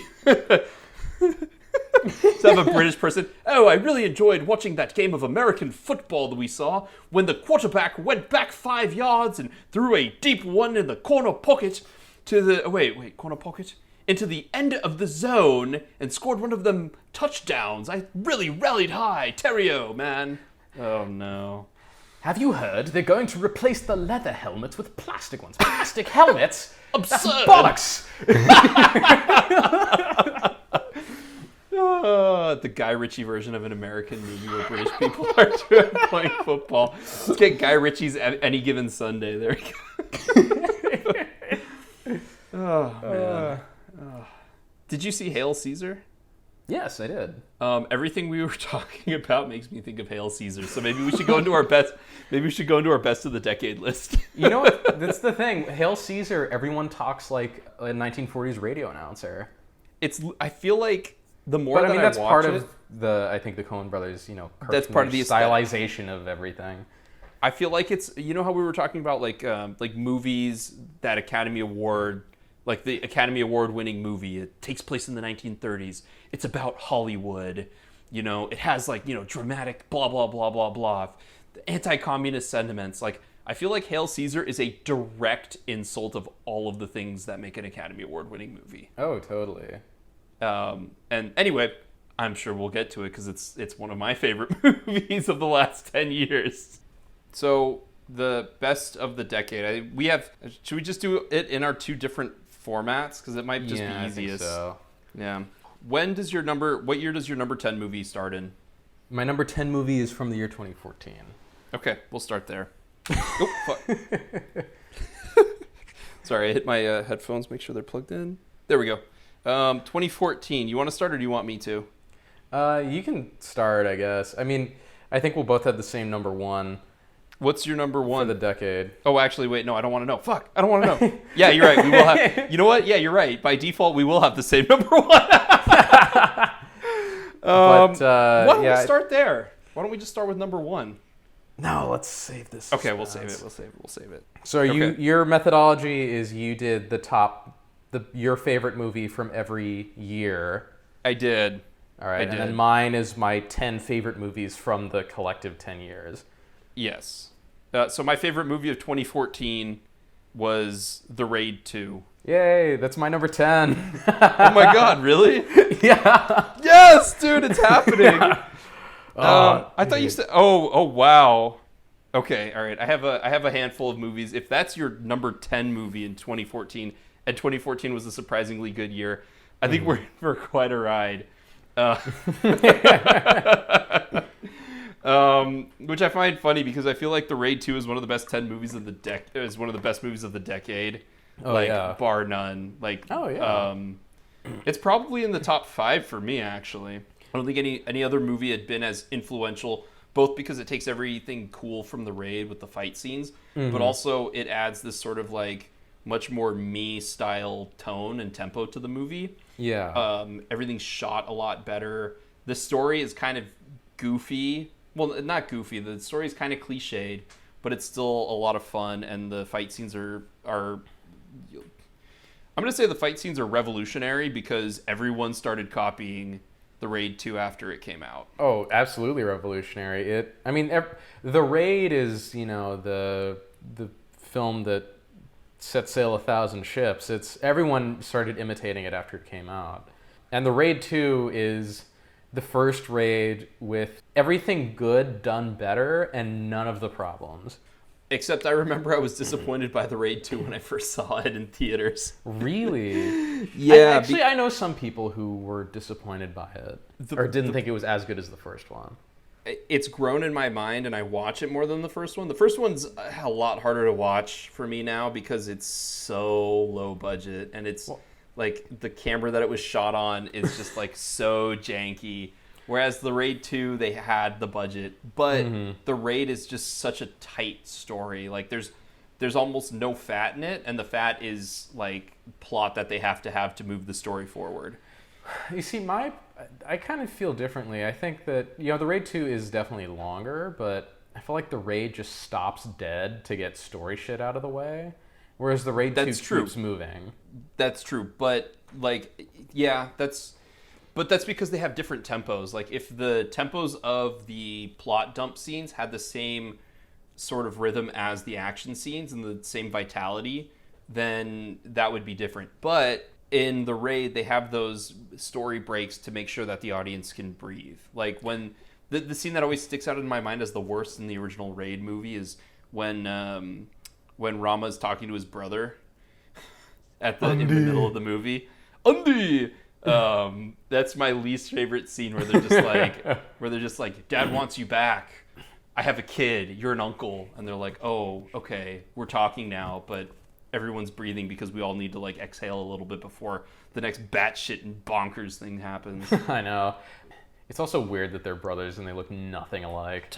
Not at all. But yeah, the Raid 2, the second one. Yes, the second number one. 10 movie The better of one. the last 10 years for me. It's amazing, and it's the gold standard for action movies as far as I'm concerned. Because the other thing too is it incorporates more different types of action than the first one. The first one, it's almost all hand to hand with the like one shootout. Right, like, after the very beginning, yeah, it's almost all. The Raid 2 has an amazing like car chase that has like tons of crazy technical tricks too, like when they pass the camera through cars while they're chasing each other. Like that's fucking insane. And I think I like the story a lot better in the second one. It's very, I kind of like the gangster crime drama, different family dynamics of like, there's the Don, and then his son is kind of a disappointment who wants more power and all that shit. Like, and then the final fight between Rama and the assassin is like one of the best fight scenes ever committed to film. Yeah, it's so fucking good. Well, I think that whole ending sequence, like, because like the mini raid part of the Raid 2 is awesome. As soon as Rama like drives the car through all the way to the end is just amazing, because he's got like the hammer chick and the baseball bat guy. Oh, I love that fight scene so much. It's not super complicated. It's not super long, but like the way that they get the camera like shoved in their faces as they're fighting each other is just fucking awesome. Gareth Evans is a really sick fuck, and he's amazing. I know. I want him to make another action movie, because I mean, Apostle was solid, but the best part of Apostle is when who's the main character? Dan Stevens as Dan Stevens. Yeah, the best part of that movie is when Dan Stevens like grabs the dude's spear and stabs him with it, and it does like the Raid camera move where it's locked on the spear. I know it's sad, because I know like, and he's actually really good at building the moment, because if he wasn't good at that, then the first Raid and even the Raid 2 wouldn't work if he couldn't handle the pacing. But it's like, come on, just give us something like really badass, like the Raid 3 or something. Maybe not even the Raid, just like another property of like a lot of cool shit being fucked up, or just another action movie of any kind. Yeah. In any We'll see. language. His next project is a TV series about gangsters. So here's I don't know hoping. how I feel about that. Hopefully it's like, Peaky Blinders with Kung Fu or something. That's what I'm hoping, but they're British. Hey, So man. I'm just hoping it's Peaky Blinders with more fighting. You got Robert Downey Jason Jr. doing like Wing Chun elbow blocks and fucking Sherlock Holmes, so you never know. I thought you were going to say Doolittle. I was like, what? I mean, yeah, you never know. All right, what's your number 9 movie? What year? Number 9 movie is from 2016. All right, we'll jump to 2016. All right, what's your number 9 movie? Green Room. Ooh. What's Okay. your top movie of 2016? Hail Caesar. Wow, really? Yeah. That's okay. Fuck all the other movies. Although I had a good list. All right, here's the list. All right, it's Hail Caesar, Hell or High Water, La La Land, and Shin Godzilla. No, you can take La La Land off. I like La La Land. But like Shin Godzilla is so fucking awesome. But I never need to watch it again. Because the parts that so you know how the Raid is just one singular idea? Yeah. Shin Godzilla is this creature comes out of the sea, and it's like Godzilla on 4 legs, and then halfway through the movie it evolves and it's Godzilla on 2 legs, and it's destroying everyone, and so the humans have to find a way to defeat it, and that's the story. And it's very simple, but it also means that they have to like it's cool because it's how would the world react to a threat like this, a terrorist threat, which is like giant fucking, Nuclear lizard. nuclear monster, which is better than the other two. It's still the best Godzilla movie to come out in the last 5 years.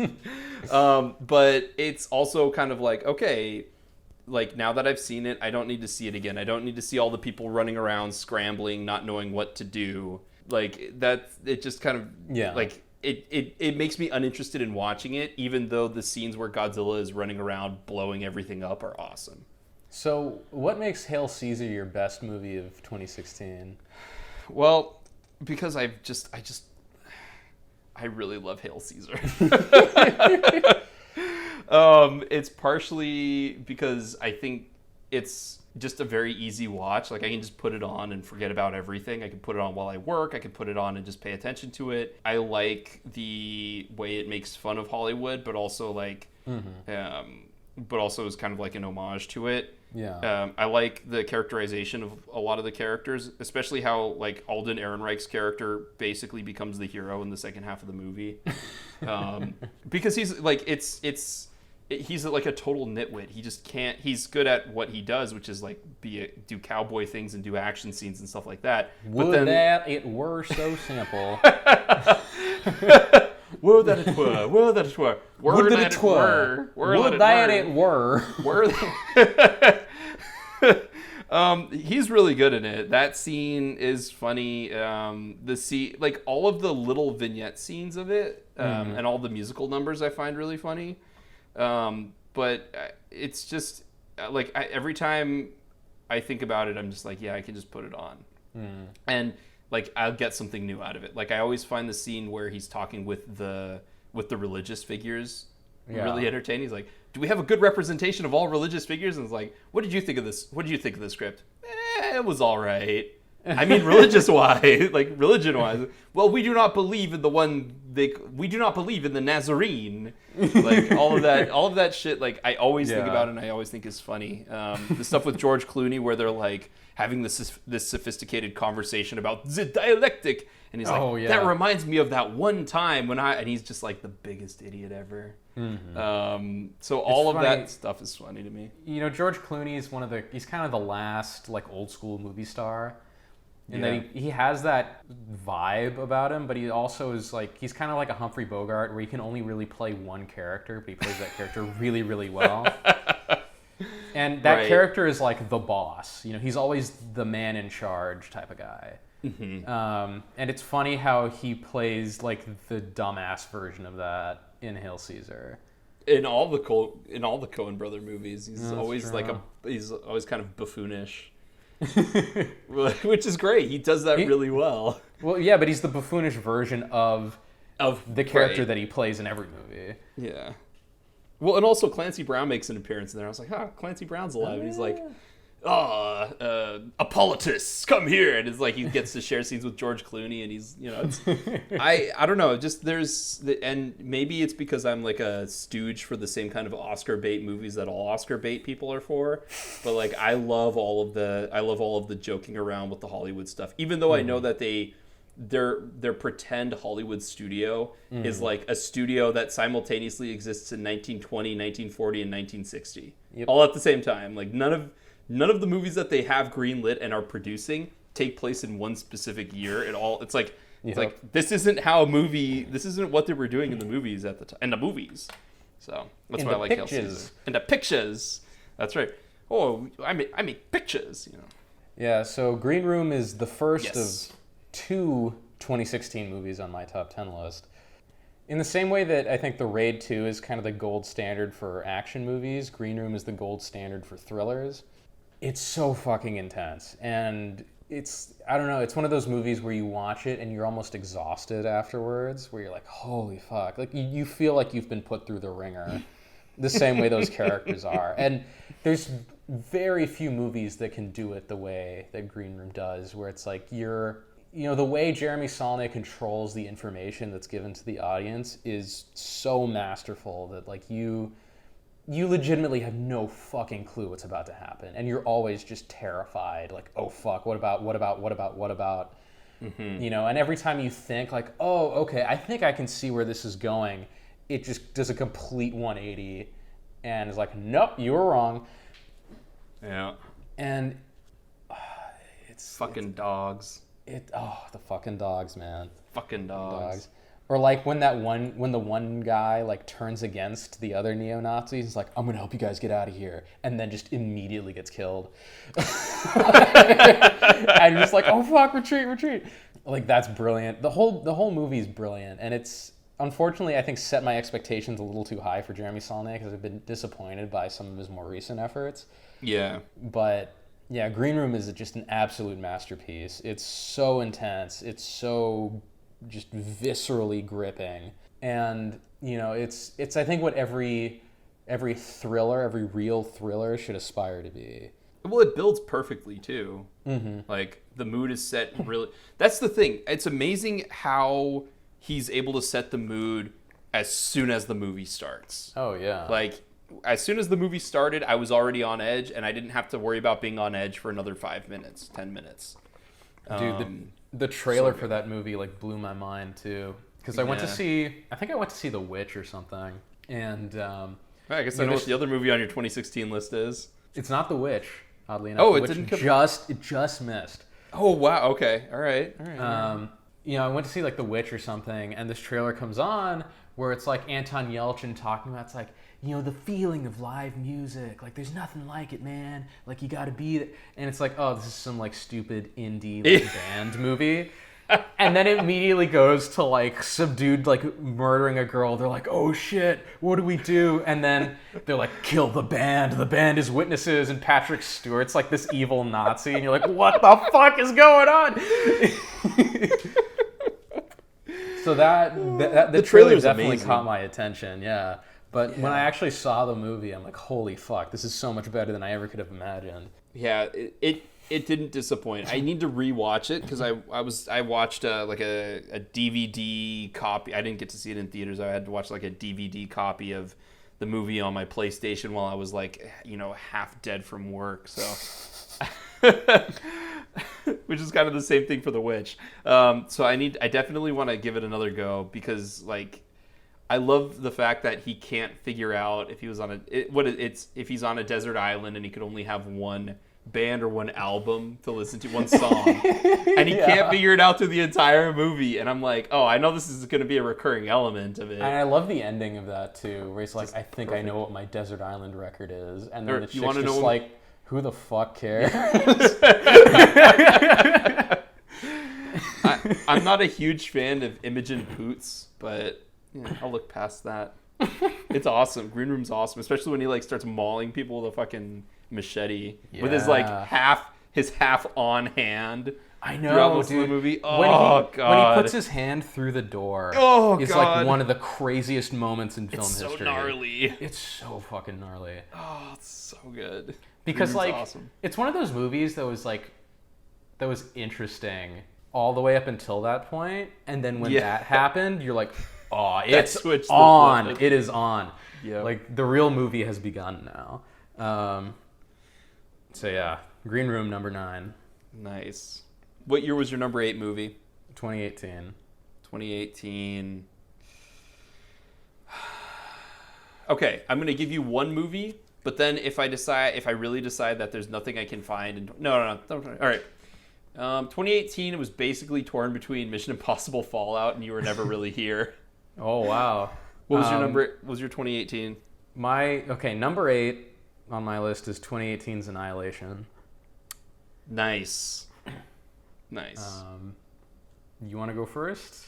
You gotta pick one of those two. You can't go both. I know. Since I tend to lean more towards like popular fare between the two of us, I'm gonna go with Mission Impossible Fallout. Okay. Just because, God, it's so tough. Do I really have to pick one? Yes. I am arbitrarily making the rules right now. You know what, then? Give me some time to think about which... wait. Oh, fuck. Oh, God. Because they're both so... Well, I'll talk about Annihilation then. Yeah, talk about Annihilation. All right, so Annihilation, it's amazing. I didn't hear much about it going in. I just knew that like it was not doing well at the box office.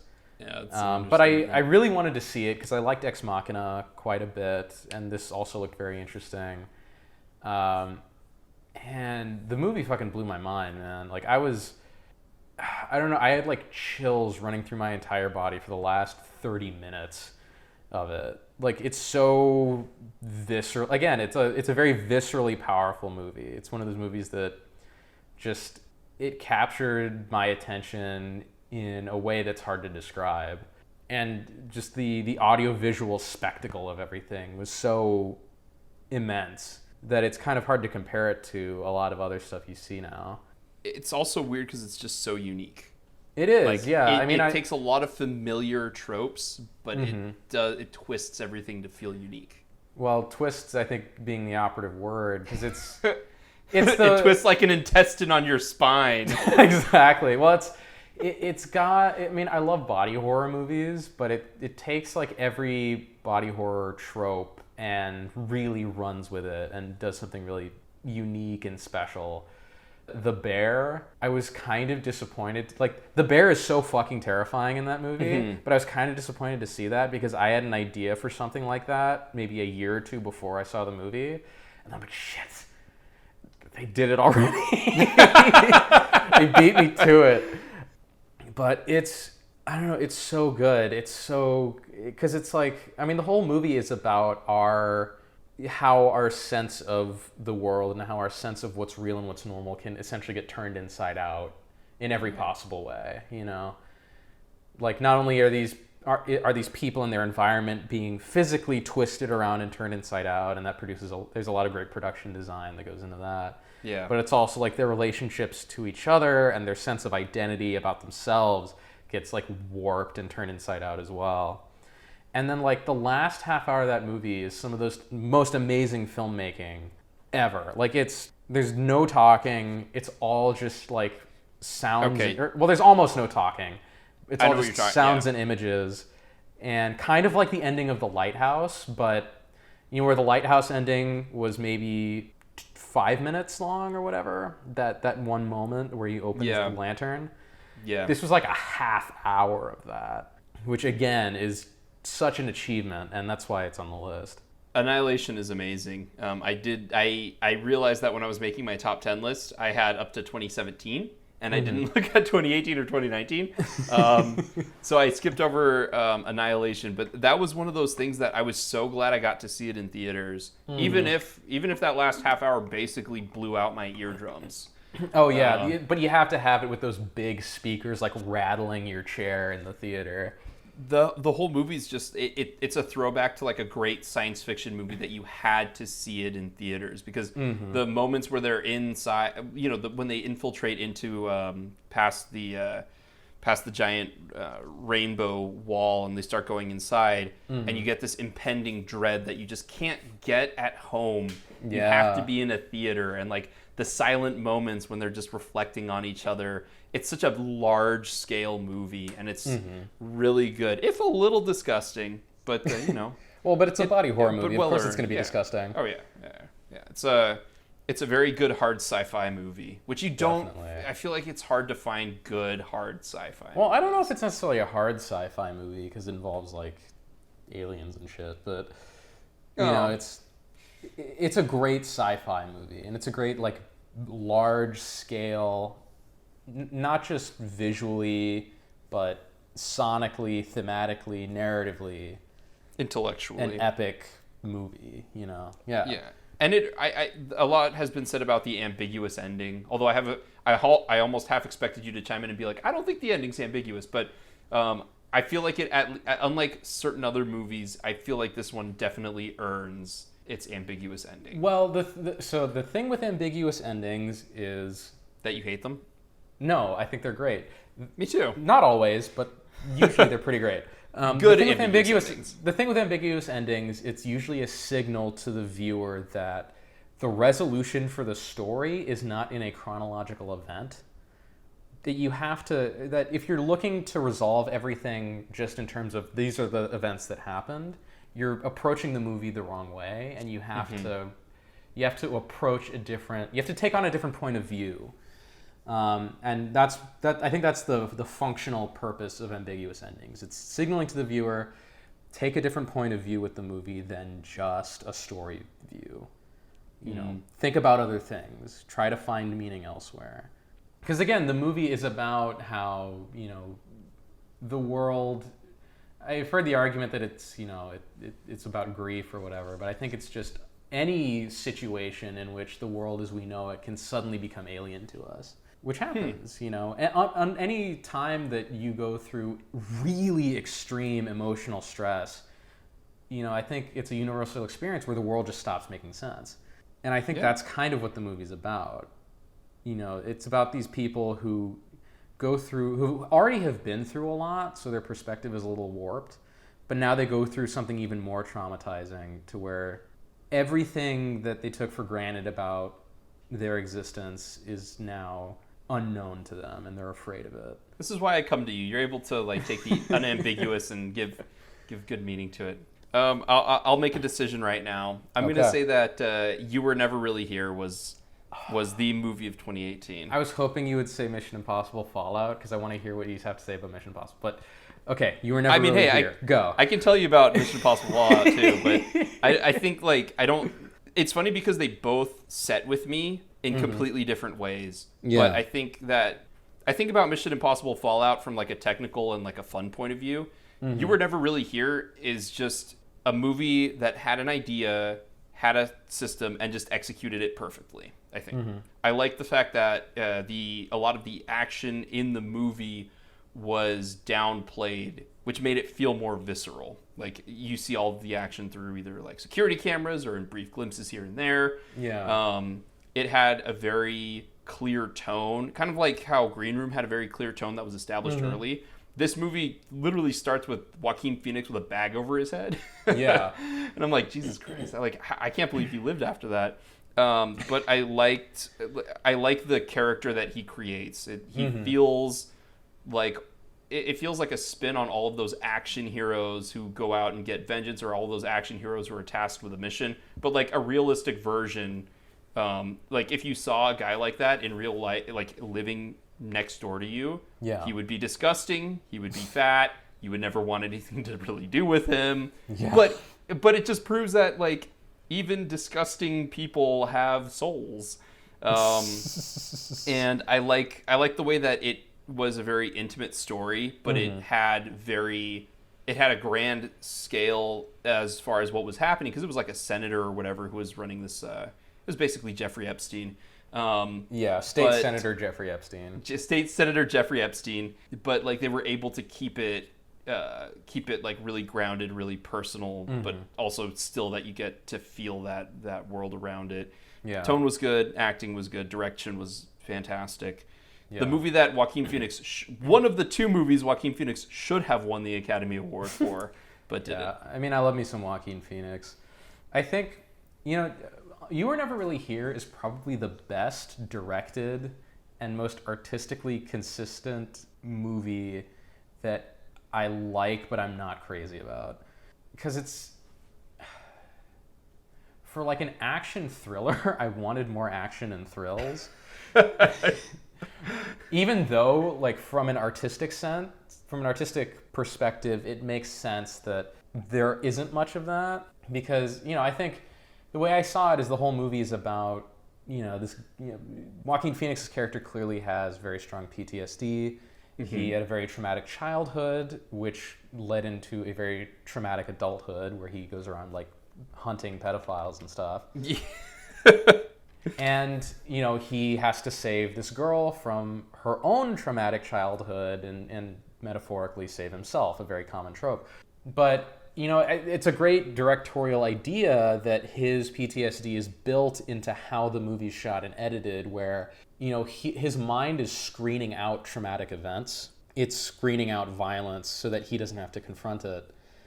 And as a result of that, all the violence in the movie is like, you know, grainy security camera footage. It's from around a corner. It's off screen. It's through broken glass. It's all hidden, so you can't see it. But it's there. You can't see it. You can't tell what's going on. Yeah. You don't have to stare at it directly. And I think that's That's such a brilliant idea. I just don't think it makes for a great thriller or a great action movie. We don't talk about it very often, but like one of the things I like is seeing something in a unique way. And this movie, the way that they did it, because I think we might have had a talk about this, or at least I've talked about it with someone before. But the director of it like purposefully made sure that you didn't see the action, because then in your mind, all of like sometimes seeing all of the trauma of an event is like the aftermath of it is more powerful than if they showed it. Like in The Shining, they flash and you see all the dead bodies and the blood everywhere of the twins. Yeah. It's like that's almost more, because your mind can go in any direction. That's a lot more graphic than anything that a movie could do, unless with the exception of certain directors. Yeah. And the whole movie just left an impression on me that still stuck with me, which is why it's my favorite of 2018, because it still stuck with me, even though I love me some Mission Impossible Fallout with Henry Cavill, reloading his arms just to like get totally owned by an Asian guy. Oh yeah, which is weird because he's massive and the guy he's fighting is like 5'5" and It's basically a 110 movie pounds. Basically a movie of Henry Cavill showing that even if you're a big guy, you're still gonna get your ass kicked by all the smaller, faster guys. Fuck, I love Fallout so much. The other thing that comes to mind about You Were Never Really Here is there's a lot of bitching and moaning about how there's no female representation behind the camera. And it's like, Lynn Ramsey, who wrote and directed You Were Never Really Here, is based off of a book. It's based off of a book, but she wrote the script. Yeah, she did. Sure. She did. Yeah. So she's she's probably the best female director in the world and gets no love from anyone. Yeah, well... Like between this and We Need to Talk About Kevin, like that is... I was going to say, that's like high-level shit.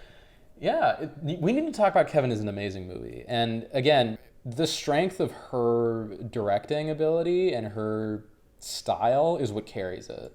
So yeah, it's just strange to me why she gets no attention. When, everyone wants, like, why are there no women directors nominated for whatever? It's like, well, you ignore Lynn Ramsey, so... don't expect much then, Yeah, but everyone ignored this movie. Like, that was the thing. It's like... Which is a shame. Yeah. Because, like I said, it's the best... Like, even though I'm not in love with it, it's the best directed movie that I'm not in love with. Yeah. Yeah, and again, it's the only Lynn Ramsey movie I've seen, but I was blown away by it because it's a lot of good, strong choices, a lot of creative choices. So yeah, Lynn Ramsey is an amazing filmmaker, and it's a shame she doesn't get more attention. Yeah, well, I mean, and this movie was, it was done for like, a piece of gum and a string budget-wise. So like, she's doing that. Like, I'm sure that also played into why she couldn't have cool action scenes. I don't know, maybe. But that's what makes her a good director. I like director. to think it was a stylistic choice. I like to think it was form following function. Exactly. Because you could have tried to do something really shitty, and she instead chose to represent it in a creative way. Mm-hmm. So it lends more credence to her as a director. Yeah. And it's interesting because the only really explicit scene of violence is, the main character's suicide fantasy. Yeah. Yes. Yep. So like the only violence that he's willing to sort of accept in his own mind is directed towards himself, which is interesting.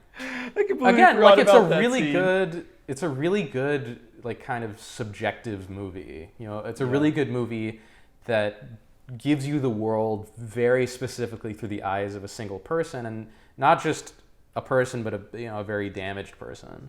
Well, and just quickly, and then we can move on. But it also is just like a reminder of why Joker is so disappointing to me. Yeah. Like we've been here, we've done that with Joaquin Phoenix in 2 different movies. Yep. Just because you smashed it into one doesn't necessarily mean it's better if he already executed it perfectly. All right, number 7 is for me 2017's Good Time. All right, you want to talk about 2017's Good Time? Sure. It's again amazing movie. All the movies we're talking about are amazing. That's true. This is like I'm surprised it's so low, actually. You should just wait. You'll see what's above it. Okay.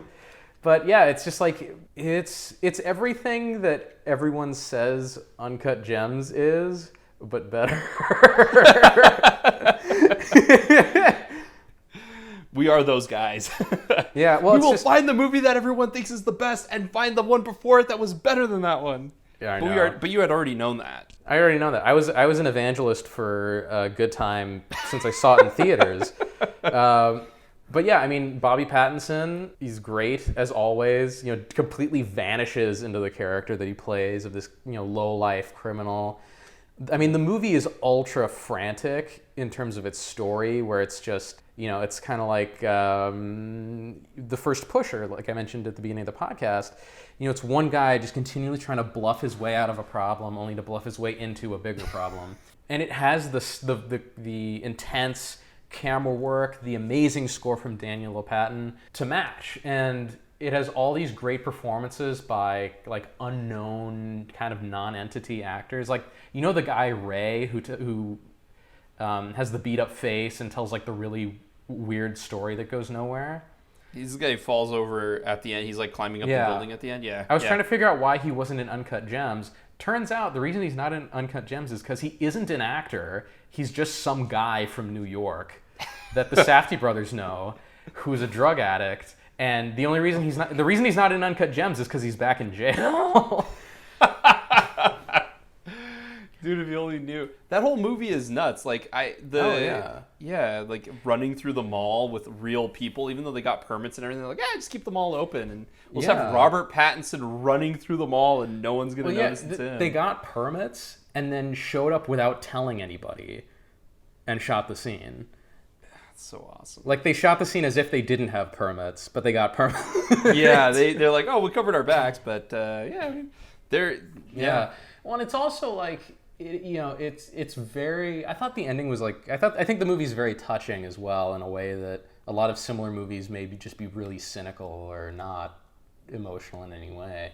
Like, I always get kind of choked up at the end where, you know, Connie he goes to jail. He, you know, gives himself up so his brother can go and have a good life, and, you know, his brother, who's mentally handicapped, goes into that room where, you know, it's like a classroom with a bunch of other mentally handicapped adults, and there's a teacher trying to get them to like socialize and work together on stuff, and it's playing that song from Iggy Pop, and it's just like, oh, this movie's so good.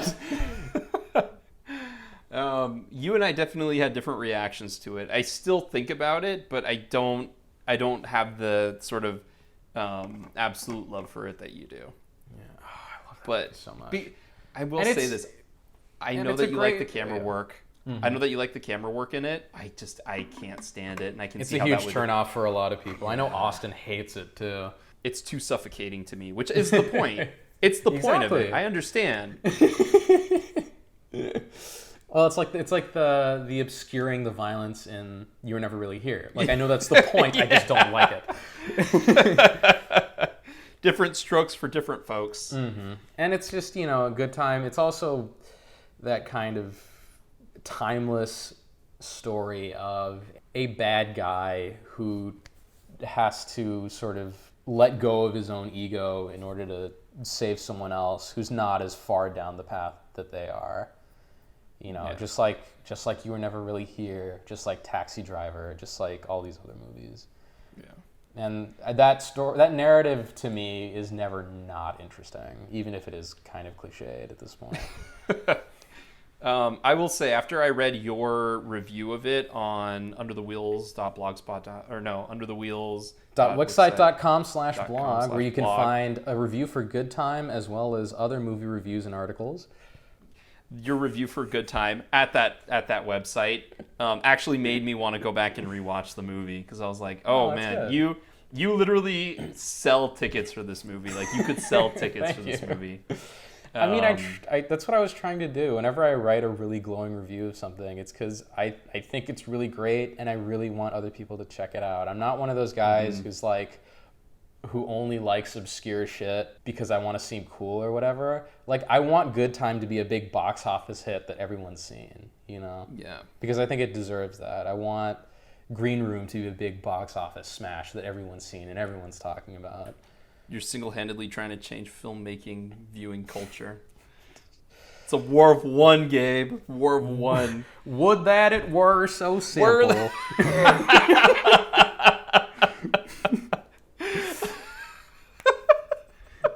That whole scene is perfect. I don't care what anyone says. You will give a mirthless chuckle. All right, what's your 2017 top movie? My 2017 top movie, if people have been following the blog, they would know it's John Wick Chapter 2.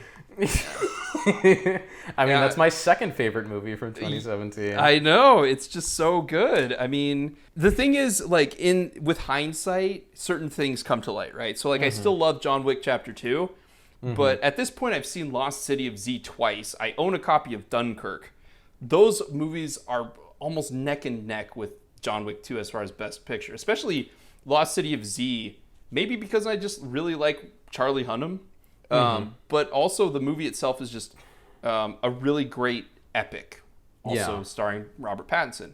But with John Wick 2, I just wanted to have some sort of like consistency, and also because I just really fucking like John Wick 2. Yeah. Like I think we talked about this a little bit in our top 10. I still think it's a little bit too heavy loaded in the back.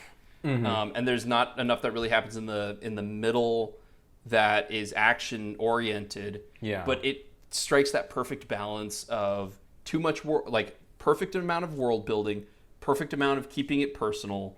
They have a really good villain in it. And aside from that gunfight when he's trying to get out of the catacombs, which on paper should have been awesome. I actually really like that gunfight. I didn't realize I was in the minority on that.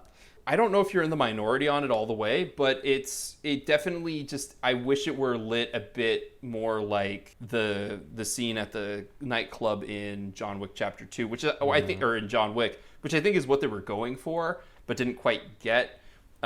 Because also like the way that the action proceeds is just so linearly that there's not much to it. Whereas with a lot of the other fight scenes, there's a lot more variety in, the dynamics of it, like there's more creativity, and there's more using the location for a lot more fun in a lot of the other fight scenes. Now, with that said, it's still like a masterclass in gun-inspired fight scenes, and it still holds up really well. It's still gorgeously shot, really well edited. Keanu Reeves is, he's back, man. That was his He's Back movie. So John Wick Chapter 2. So because your list is structured differently than mine, it has both John Wick 2 and The Raid 2. Right. Which one is better? Which one is better out of those two? For me personally, The Raid 2 is better. I would agree with you. I mean, for me, they're neck and neck, but I like The Raid 2 just a little bit more. Like, nothing to slant on John Wick 2 on it too much, but like The Raid 2 is just a much... I don't know. It's got a lot more things that I like. Like, I like that it takes an interlude to show all three of these mini bosses and bosses that Rama has to fight. I like the villain in The Raid 2, even if, it could be construed as like maybe they're being a little racist in it. I like that this guy is so like obsessed with, rising the gangster corporate ladder, and he's aggressively expanding his business, and so I love all of the internal politics of that, which are I also like how business is the only word they say in English. Is it really? Yeah, because they'll be like blah, And, blah, blah, in Indonesian and then say business like the one word that translates through. I also like the old, like, I like a lot of the characters I like him in both, but The Raid 2 just has it's able to sort of like ascend that epic scope better to me than John Wick Chapter 2 did. Okay. All right, number 6 for you. Number 6, we're going back to 2014. So if you want to grab a movie from like 2013 or 2010, feel free to do so. Oh God, you had to do 20. Let's see. Really, you don't have anything from 2010? Nope. Okay, I'll pull something from 2010 then. All right. So number 6 is 2014's The Clouds of Sils Maria. Wow. Which is it's a French movie, but it's in English, starring a good deal of American actors. Yeah. No, Juliette Binoche is actually French. Well, yeah, but I know Kristen what you're talking Stewart about. and all the other people are American. You like Kristen Stewart and Robert Pattinson, just not in the same movie. I know, but I found it endlessly fascinating when I first saw it. Like, I got it on like the old DVD Netflix that you would get in the mail, and I watched it like 2 or 3 times when it came in the mail. because I thought it was so captivating, because it's like, it's about an actress who's getting older, and a playwright who wrote the play that launched her career dies. So then she goes to do a revival of the play, and the play is about like the relationship between an aging actress and an aging professional and a young up-and-coming professional. And she's going from playing the younger role to the older role. And meanwhile, her career is kind of fading, and then there's another young rising star who's seems, super scandal prone, who seems to be hogging the spotlight from her.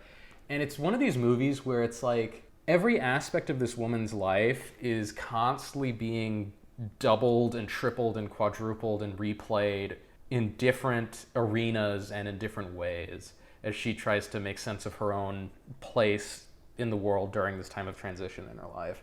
And just, it is kind of surreal, and all of how layered it is just, there's so much to dig into, and it is a lot of fun to dig into. The performances are all amazing. I mean, I think this is the one that like Kristen Stewart won a French Oscar for, and she does a really good job as kind of the woman's assistant who, is kind of like your typical assistant, just sort of doing whatever she asks, but a lot of the time is also there to keep her in check, because Juliette Binoche's character does not have a very realistic sense of the world, because she's this big movie star. Right. And, the way they kind of play off each other is really fun to watch. But yeah, it's a really strange movie, and I totally get that it's not for everybody, but I love it. Interesting. I think I made it through 20 minutes of it, so I know kind of the basic premise, but I that's why I was blown away when it was on your list, because I had been curious to watch it, but now that just kind of gives the last check mark I need to like actually sit down and watch it.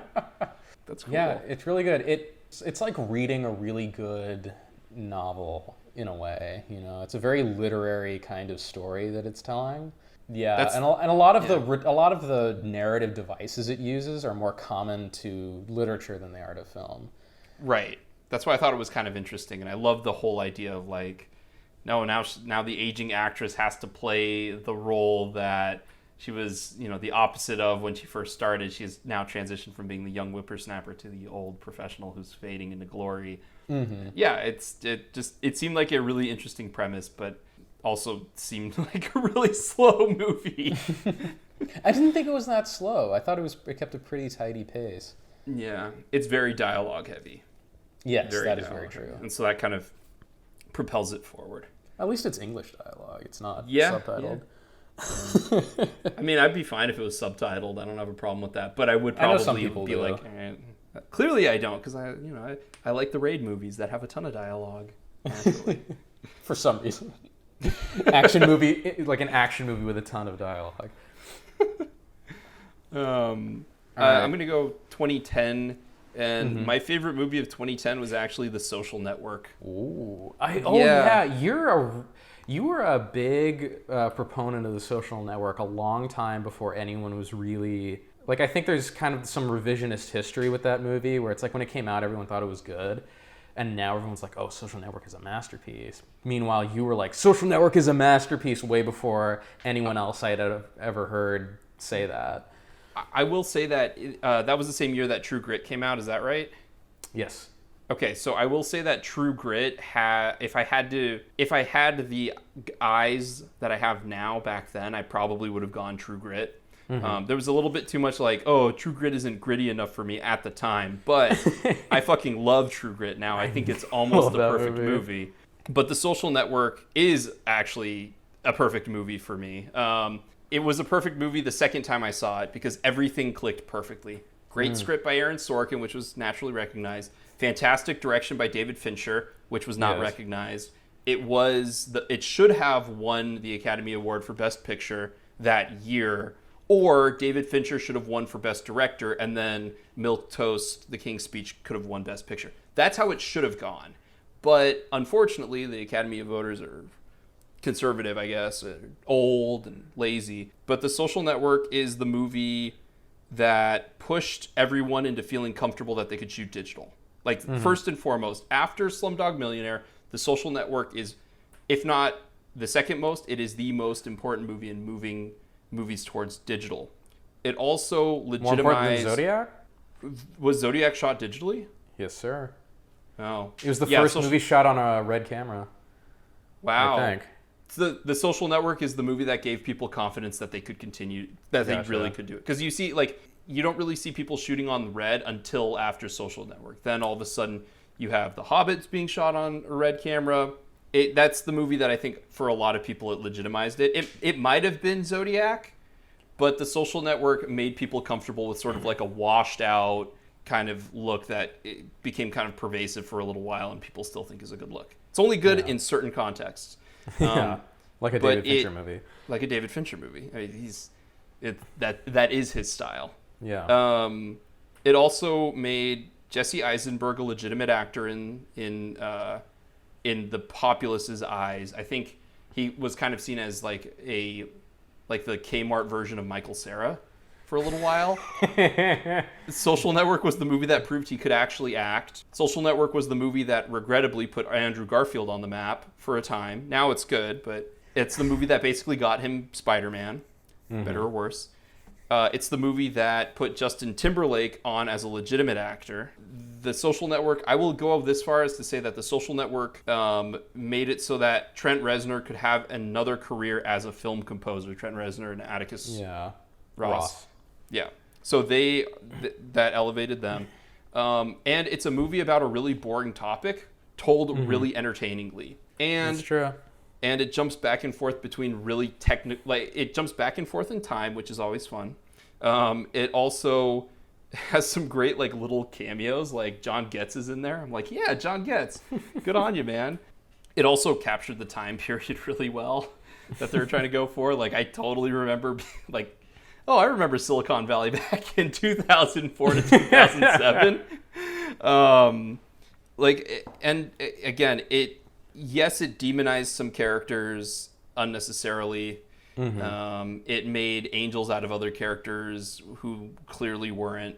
Eduardo Saverin comes out looking really good. Oh, it also, like, the duplicated digital head technology that they pioneered in Benjamin Button, they, like, perfected here for Mr. Armie I'm Hammer, 6 foot, 6'2", 200 pounds, and there's two of me, so it's just all around, like, everything seemed to work perfectly in that movie for me personally. So that's why it goes over Inception, it goes over True Grit, and it's still one of the most important movies of the 2010s. It's definitely a landmark. Like, it set the tone for the decade, I think, in a way really that people did. didn't realize until the decade was over. Yeah. So, yeah. But yeah, that's a good pick. You're if you want to say anything about The Social Network, you can. I haven't seen it since 2010, so it's hard to say. I watch it pretty often. Like, I watch it like once a year at least. It's funny because, like, I like David Fincher's movies a lot, but Social Network didn't blow me away when I saw it. Keep in mind I was like 15. That is actually really funny. I mean, like, Zodiac is still my favorite movie of his, but that's a subject for another time. All right. So number 5 on my list, going back to 2016, is La La Land. Ooh, wow. Yeah. Which I know people, like, just shit on La La Land unrepentantly. Pretty much ever since its Oscar campaign through to this day, no one really seems to care about it or talk about it anymore. People still talk about Moonlight. No one talks about La La Land, which is telling. But I fucking love that movie. I think it was part of it. It was the right movie at the right time. For you? Like, I think it was my last year of college. I was not doing great. And it was like the movie I needed to see. And, it's like that. The whole movie's good throughout. I mean, a lot of musical theater dorks don't like it because it doesn't fit their idea of what musical theater should be or what a musical film should be, which is like, whatever. Whoever you can't take musical theater people seriously. I'm sorry, but you can't.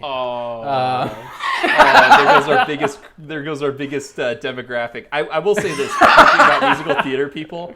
I remember when the movie 9 came out, and all of them went wild. So musical theater people either absolutely love the musical adaptations of the movies, or they absolutely hate them. I have nothing against musical theater people. I'm just being mean because I don't like musicals. But I like the movie as a whole. I don't think there's any part in there that stands out to me as being weak, even though people love to poke holes in it. But Really? I think, I like the whole thing. Probably my least favorite. No. I part meant the weakness thing. I was like, really? There are people who think that the movie is weak structurally. Oh yeah, That's tons of the people. topic for the day. I've gotten into arguments over it. Yeah, there's definitely people out there who think that. Oh my god! Next time you do, give me a call. I'd love to hear them and help you out, man. I really do like La La Land a lot. Yeah, I mean, my least favorite part of the movie is actually the opening dance number because it looks so bland. I love that because it's just so goofy when the guy stops, turns around, opens the door, and there's these guys smiling, and I'm like, yeah. There's a guy drumming inside of a U-Haul. Yeah, it's like, what the hell? But see, I love all that, like that surreal stuff in musicals. I love. I can understand that people don't like that. Yeah. And then it's also, again, it's like one of those movies that just gets to me emotionally every single time I see it. Or it's like I start crying like a bitch during Emma Stone's big song towards the end. Oh, so good. And then the big finale, like that is just soul crushing, but in like a very beautiful way. Yeah. It actually is my perfect kind of ending. I love bittersweet endings. Yeah. I mean, it's so just exquisite and sad at the same time, and that mix is so hard to pull off well, and I think La La Land does it perfectly. Just quickly, did you see The Adjustment Bureau? Unfortunately, yes. Oh my god. Okay, so The Adjustment Bureau should have had a La La Land type ending where, except the inverse, where he gives up his passion, she gives up her passion, and they just live happily as a couple.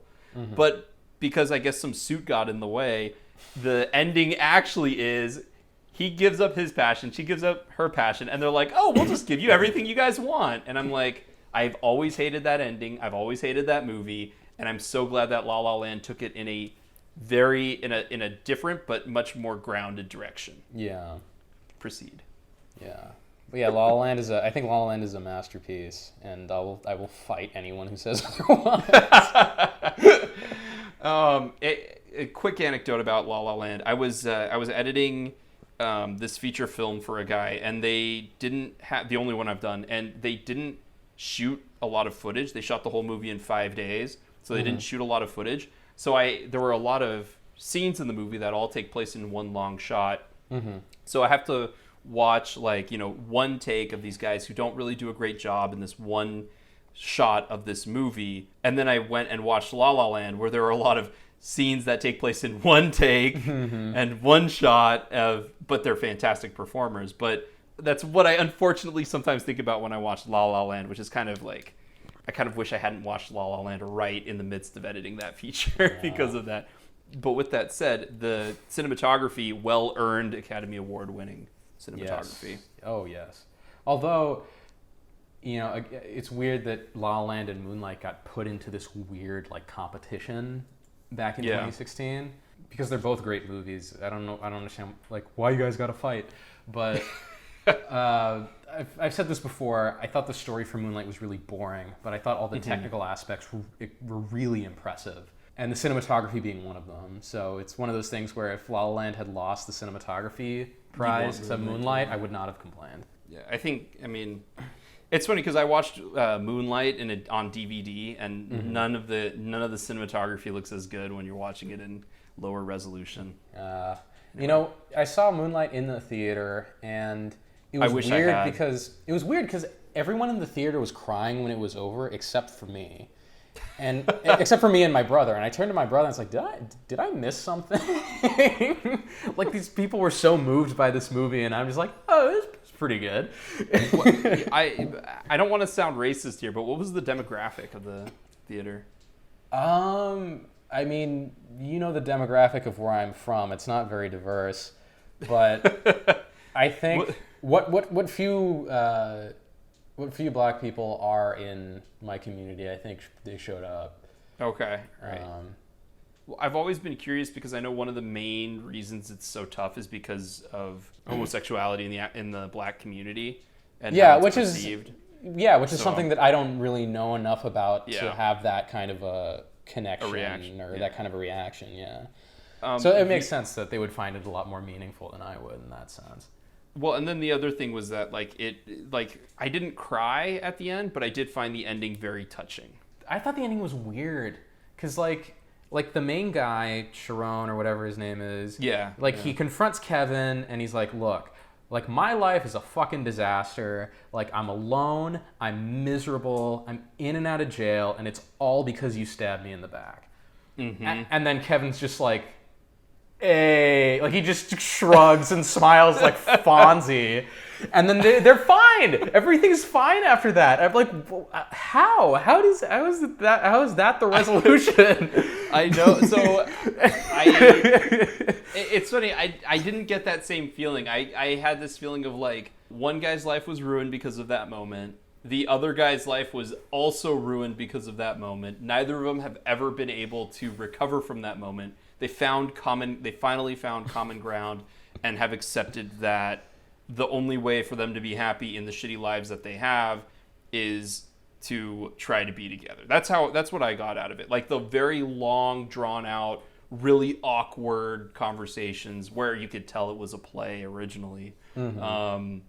That's what I got out of those scenes. I will say that those are probably the least interesting of the story, because like the very beginning of the movie is just like really heartbreaking with, you know, everything going on with the mom, and then the middle section when he's kind of coming into his sexuality and then ultimately just like flies off the handle and beats the shit out of him. Oh, that was awesome. Oh, that was great where he hits that so kid with a chair. I was like this scene. guy didn't just like go for it like this. It's like I'm gonna give this motherfucker the time of his life. But anyway, La La Land, good movie. Exactly. So yeah, since I repeated 2016, you want to grab 2013 because I don't have anything from there. Yeah. 2013 was a weak year. 2013 it's like the year of a lot of witness, but nothing that I would say is perfect. So the three that I go to are The Way, Way Back, Saving Mr. Banks, and you didn't? Yeah, that's right. You didn't like it. My favorite of the lot, the one that I think it left the most impact, is the one that is the most, it's the biggest one. Pacific Rim, baby. Oh yeah, that was number 2 for a long time, and then I saw Mud and Her, so now it's like number 4. But so I didn't see. What was your number 1 for that year? Inside Llewyn Davis. For a long time, that was the number 1. I did not like Inside Llewyn Davis. I'll give it another shot because I think it's shot beautifully. Mm-hmm. Bruno Del Bono does a fantastic job. Yes. But Pacific Rim is just so freaking awesome. And even the deficiencies of the movie work in its favor, especially after you watch Pacific Rim Uprising. And well, yeah, it's the parts of that movie that are just so unforgivably stupid, you then find a way to forgive because they somehow enhance the appeal. Of course. It's so good. And just, again, Charlie Hunnam. What do you mean? Mako's gonna be my partner as I go and fight these kaiju.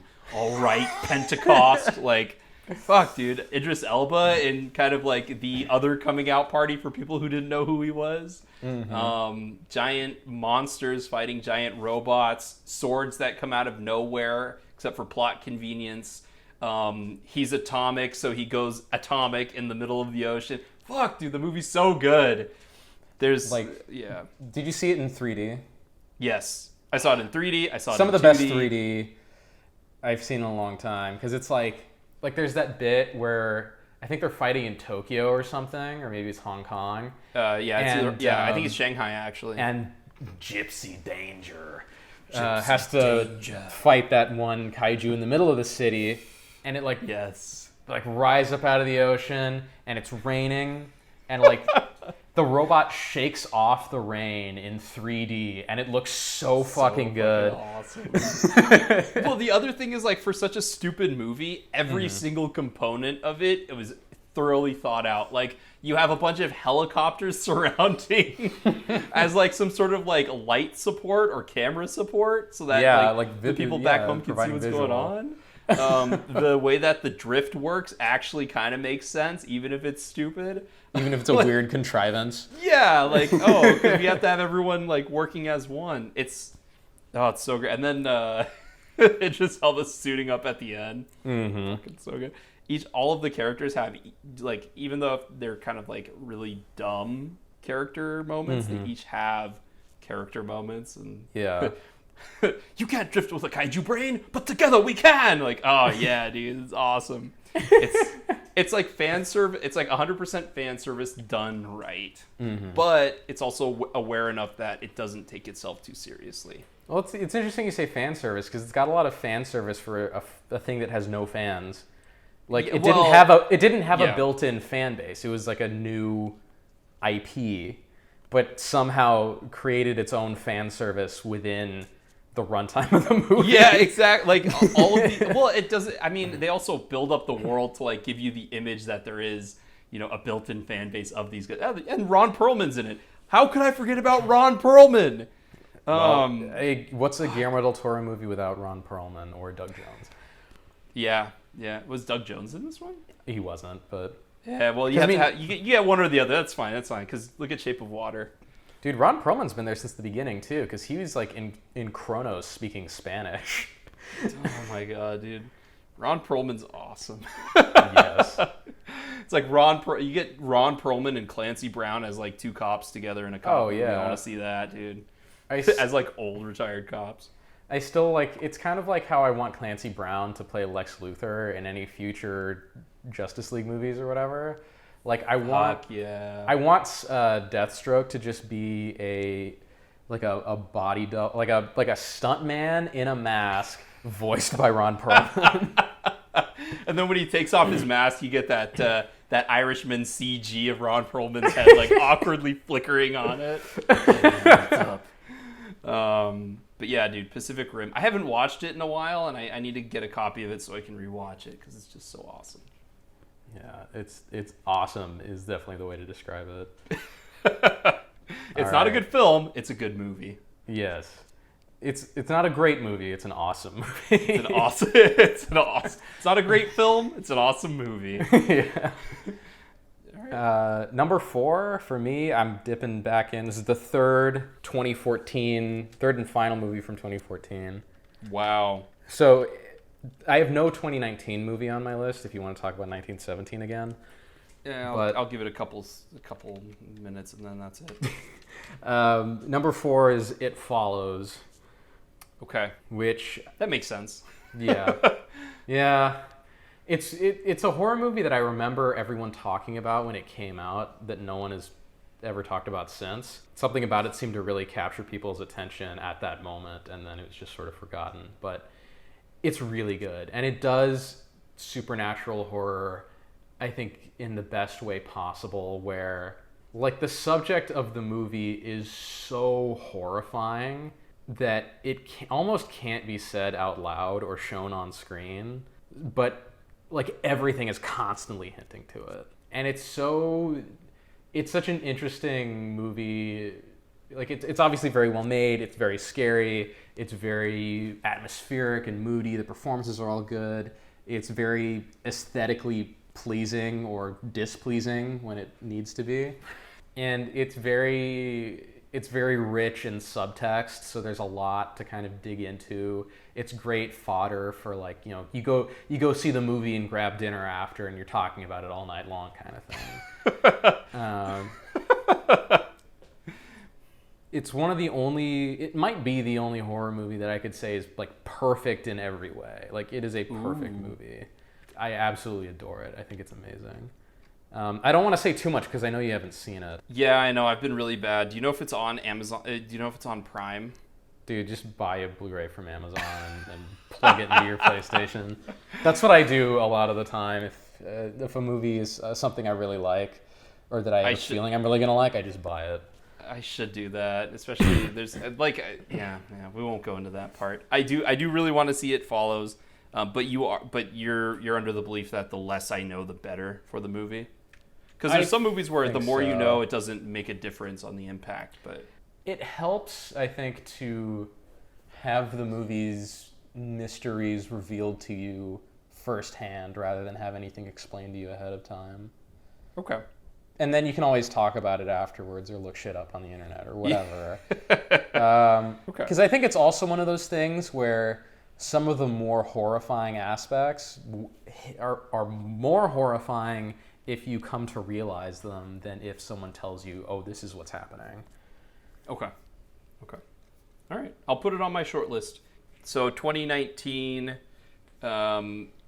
it's funny because 2019 is 1917 for me, although I think in order to make it different than, last week's, I will say that I think in the long run, Parasite is going to, like, if we did this list in 10 years, I'm going to say I'd like to rewrite it and say that Parasite is the best movie. I think it's going to age better just because in the moment, I still really like 1917.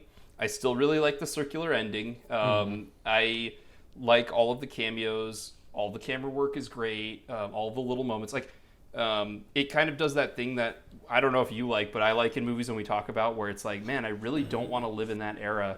Like, he puts his hand on the German soldier and his hand falls right through and it's all open wound and shit. And it's like, oh, that was so gross. That's so disgusting. And that hand's coming. I expected that hand to get like necrotic through the movie. Oh yeah. Especially because that was the hand that had the cut on it from the exactly. The barbed wire. That's why I thought they were going to play into that a little bit more, and they didn't. I guess it got washed when he jumped into the. I guess it got washed when the movie decided to just forget reality, and he jumps into the water in a waterfall. Like, there's a moment there. It's funny because that scene where he accidentally reaches into the dead body with his hand that has the cut on it. Yeah, like that grossed me out so much because I have a habit for whatever reason of like just constantly slicing up and burning my fingers.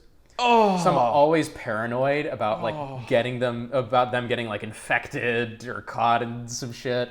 So when I saw his hand go through there, I'm like, every cut on my hand like went like yeah. Like I was like, when every time that happened, someone in the theater, usually everyone just goes, oh, like, oof. Also, fun fact about 1917, the role played by the guy who dies in everything I've seen him in, the young kid, whatever his name, the guy from Game of Thrones. Baratheon. Yes, that one. That role was originally offered to Tom Holland, which would have been horrible. But he gets to get stabbed. Even if you like Tom Holland would have been horrible in that role. Because do you really need another overly long death scene from Tom Holland? No. Sure. I don't. Avengers Infinity War is enough. I don't need to. He also dies in The Lost City of Z. He does, but not in an overly long... Well, yeah, he dies off screen. But again, I think he would have been bad because it's just too much star power. I like the fact that it's this... I like the guy that they chose. I thought he was perfect. I fucking hate Tom Holland. He's so annoying in everything he's in. I'm worried that he's getting too oversaturated. And the reason I'm worried is because you hate him in so many things, and I'm like, oh God, he's in this too? Why is he playing identical looking characters in Spies in Disguise and in the new Pixar movie Onward? Why do they look the same? I don't know, man. Well, it's kind of like how all these animated movies have like a bajillion famous people instead of like legit voice actors. I hate it. I hate it so much. Now I guess they're fashioning their digital avatars to look more like the real people, so that it's like, hey, this movie has 30 different kind of famous folks, including 10 SNL washouts. Which is like, I hate that. Hire real voice actors to put on voices. Don't hire, let's get fucking Anthony Mackie to talk in his Anthony Mackie voice, because that'll be great for the kids. Nothing against Anthony Mackie. He's a great actor, but... Is he though? Yeah. Have you seen Half Nelson? No, I haven't. That's a good movie, and he's good in it. I always think of 8 Mile, and I'm always like, whatever happened to Mekhi Phifer? But it's just, voice acting should be done by voice actors. I believe that 100%. None of the stunt casting celebrities. So careless parents will sit in the movie with their kids and not be bored out of their mind, or will be encouraged to sit through the movie with their kids. It's like, I like that Jennifer Lawrence, and she's the voice of the squid in this movie. Fuck that shit. It's so weird how that is actually a thing and a reason people go to see movies for. Like, with a couple of exceptions, for me, it tends to be really distracting, which I guess is why I like. I tend to like the Illuminations films because they'll cast these famous actors in the role, but then they'll like modulate their voice or have them do something different so that you can't really tell it's them. And like Disney's gotten better about going with more like offbeat personalities, but they're still not really going with voice acting personalities. All right. But yeah, 1917, pretty good. I think Parasite in the long run will be the more remembered movie. Yeah, I can see that. All right, I think the last 3 movies on my list will probably match up with your top movies for the years they were in. Okay. What's number 3, another perfect movie is 2011's Drive. That is funny. Go ahead. Is it your pick for 2011? It became it, yeah. On reflection, because I had The Raid as it, and I also really like Tintin because it's like the Indiana Jones movie that we never got. But Drive is by far the more iconic movie of that year. Well, that's the thing. It's like Drive launched an entire genre of music. It is seared into the mind of everyone who watched it. Like, you know, I watched that. I was 16, very impressionable. I was just sort of realizing that I just love everything about movies, and like that movie is the one I always come back to, is like just having a huge impact on me, you know? Yeah. Like I can't get that movie out of my head, and I love everything about it. It's so fucking cool. It's so well done. It does all of the classic like crime stuff, but it does it in this really subtle way, especially with its visuals and with its music, and like the ending is great, and the fucking elevator scene is one of the greatest scenes ever. Like I can't say enough good things about it. I will say one thing that we don't really talk about. The movie was perfectly cast. Yes. Top to bottom. Every actor was... And the thing was that it shouldn't have... none of the acting choices should have worked, but Refn was so confident that they would work. Like Albert Brooks, I think it's probably still one of Albert Brooks's favorite roles. Yeah. Because it's not like anything else. I think we said it before. Go watch Taxi Driver and then go watch Drive. Like, yeah. So he's great in it. Bryan Cranston. If you binged all of Breaking Bad and then you watch this, you're like, what the hell? But if you watch Malcolm in the Middle, it makes perfect sense. Then you're like, oh yeah, it's perfect. Yeah. Oscar Isaac, pre-Oscar Isaac. Yeah. Like he had to be cast as like the hoodlum. Yeah, random Hispanic hoodlum played by Oscar Isaac back in those days. Yeah, played by just like some guy who had to shave his head. Like, it's weird to see how far he's come, but he's good in it. Carey Mulligan's good in it. Ryan Gosling, of course, is like is the stable ship that writes it. Does what's his name, Jamie Lannister? Is he in the beginning of the movie? Like what? Like I thought that he might have like been in the beginning when like Ryan Gosling does the first job. I thought that might have been Jamie Lannister, but I don't think so. He's not mentioned as being in it. Okay. It's also funny because like the structure of Drive kind of reminds me a lot of Baby Driver, especially the first like 30 minutes or so. Yeah. But fuck, dude, I would rather just watch Drive over and over again. No offense to Edgar Wright, because he's great. It's just amazing how Drive comes on the scene and it just like becomes iconic. Yes. From the jacket to the music to the lighting. I think it's violence. It's the one like original movie. It's the one original creation of the last decade that has become this cultural icon. Agreed.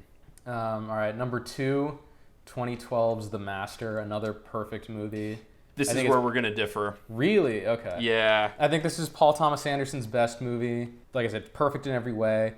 I love all the technical aspects, but I mean, the star of the show is really, it's the performances you get from, well, it's the script for one, but it's the performances you get from Joaquin Phoenix and Philip Seymour Hoffman, where they, not just how they play off each other, but also how it's one of those rare things where every line and every action and everything that they do, every aspect of their performance has to do 2 or 3 things at the same time. Every word is communicating 2 or 3 different things.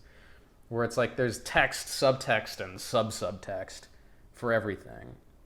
And that is so impossibly complicated and so rare. that for it to be done and to be done this perfectly is really an achievement. And then on top of that, it's how these polyphonic performances play off each other. Mm-hmm. It's also another movie where there's no real weak link, and I was amazed when I found out that the whole movie was shot on film and that they did a unique process in order to make sure that the saturation levels were to a certain degree. And the only reason I mention that is because in the beginning of the movie and at the end of the movie, when you see the water on the boat as it's lapping, and it's like the most beautiful water you've ever seen. Oh yeah. Like that image just stayed with me. That image, the image of when they're talking, when Joaquin Phoenix is talking with Dodd, and like Joaquin Phoenix gives him the alcohol and he's drinking that and he's like, okay, well, all right, fine, I'll do it on you. That whole scene is just amazing. Oh yeah, just fantastic. The what is it? Processing. Yeah, the scene? processing. I believe that's what it's called. So good. Yeah, it's so good. It also has a very young and very weird Rami Malek in it. Oh, does it? Yeah, he's one of the cult members. Oh my god. Speaking of Rami Malek, he's in a Tom Hanks movie called Larry Crown, and he plays the stoned community college student. It's so goodness. weird. It's so weird to see how far he's come from playing Steve Dubayasi. All right, what's your top movie of 2012? My top movie of 2012. It's funny because I had a hard time with this one because 2012 is stacked. My favorite movie was Skyfall, but I think the most important. So that's the one that I'm going to talk about. Okay. Yeah, I know you have a love. I know you have a love-hate with it, but I have just a lot of love in general for it. Although I think the most important movie of that year is The Avengers. And it's weird I don't want to talk that. about The Avengers. I won't. I'm not going to talk about it, but that movie completely changed cinema landscape. Oh yeah. In 2012 going forward. And it did it in a really good way, but there were unintended consequences to the movie that created an interesting ripple effect that has kind of destroyed cinema in a way. Yep. According to Martin Scorsese.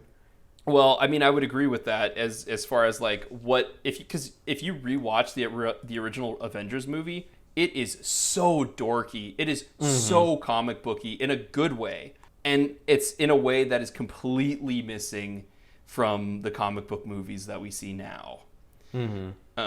So like I still have a soft spot for that first Avengers movie, but Skyfall is good, is much better than that. Dread came out in 2012.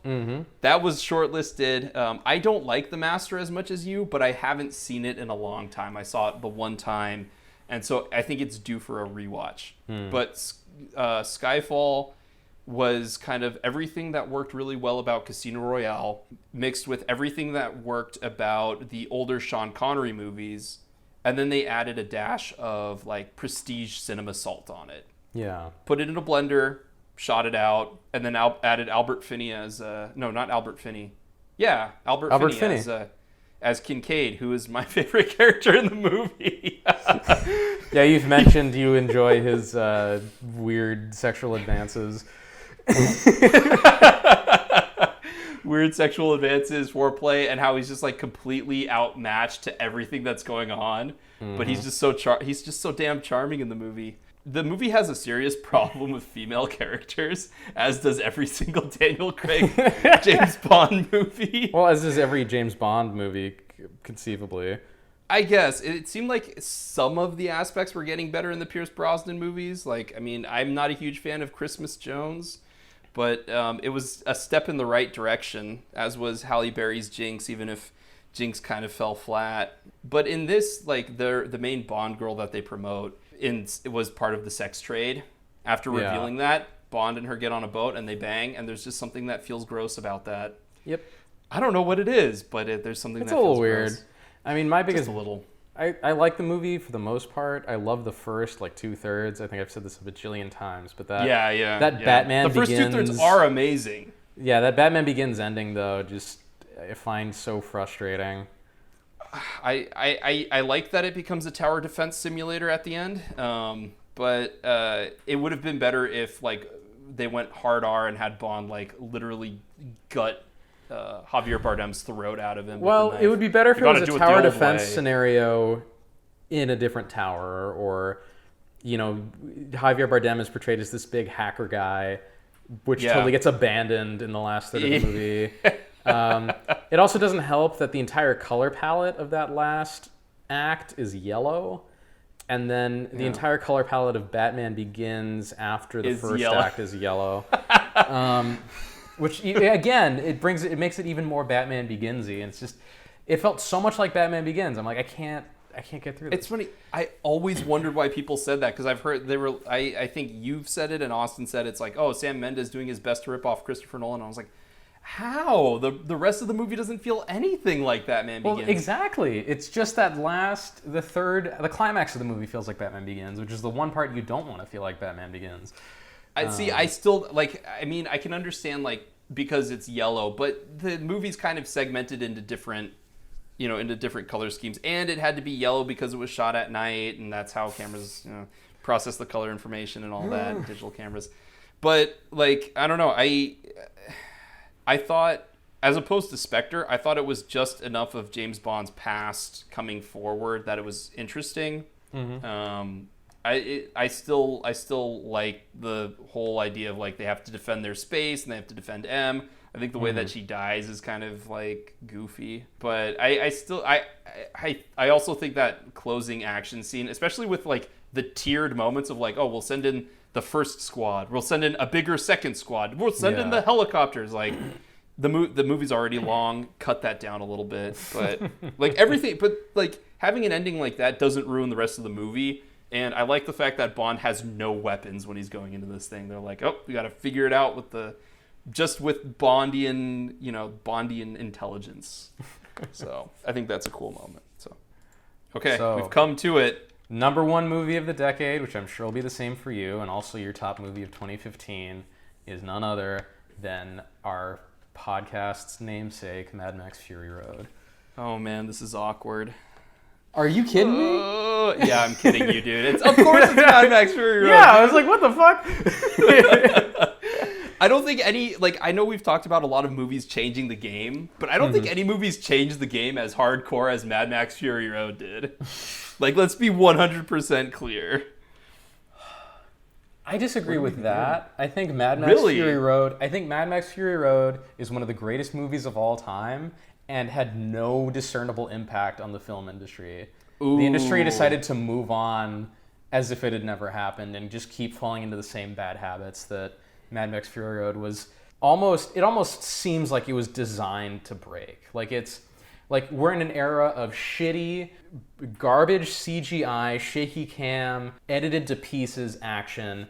Mad Max Fury Road was one of the first movies in a long time with practical effects, practical stunts, perfectly shot by a master of the Veteran art master, form. yeah. In the Twilight years, who's had decades and decades and decades to sharpen his skill to this level of perfection. It's everyone bitches and moans about how movies, especially blockbusters and action movies, treat their female characters in Mad Max Fury Road seem to be almost designed as like an antidote to that. That was completely ignored. Tom Hardy is the title character, the greatest actor of a generation in the role of a lifetime. Still, Tom Hardy gets no love. It's just. So let me revise what I said. You're familiar with like I'm gonna put Malcolm Gladwell's name out here. He always presents these stories of like, oh, we did this, we revolutionized everything, and the lessons everyone got from them were the wrong ones. That's what Mad Max Fury Road was, because when I look at it, like there was a lot of digital manipulation in it. There was a lot of sky replacements, but like the color palette was copied by a lot of movies. The whole idea of like oversaturation was brought back into vogue. Action movies with prestige.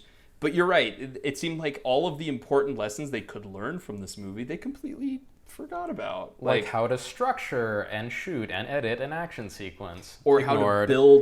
how to build interesting, like how to build complexities in the action scenes, like the good old action scenes. Like, oh, it's not just enough that like Max has to has to disconnect this thing, but also this person's trying to kill him, and Furiosa's dying in the corner, and they've run out of ammo, and it's like, and all of it builds in such a great way.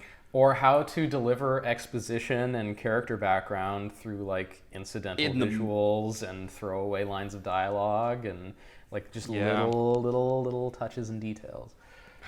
So good. That's a lot. Or how to pace your movie properly to make it seem like one thing, but actually it's another. Because like everyone's like, oh, it's one big long action ride. It's like, you're right. That moment with the tree, that was so action-packed. No, it was a good, quiet moment to lead into the next one. The moment where everyone's standing around on their motorcycles chatting about what to do next, now that they're completely safe and out of danger. That was so action-packed and full of tension. Man, all the shaky cam. Or it's weird because it's like all of the chaos of it was under such great control in the action scenes. And people thought it had something to do, I have no idea what they were thinking, but they've tried to replicate, I'm sure they've tried to replicate things like that, and they just don't know what makes it so great. You're right. I apologize. You are correct. No need to apologize. But it's just, it's one of those things where it's like, it's a shame that a lot of the lessons that are in that movie didn't seem to get taken to heart, especially because, like Hobbs and Shaw is so terrible, but it could have been so much better, even if the story was still shit, if they took kind of the technical lessons that Fury Road had presented, but they didn't.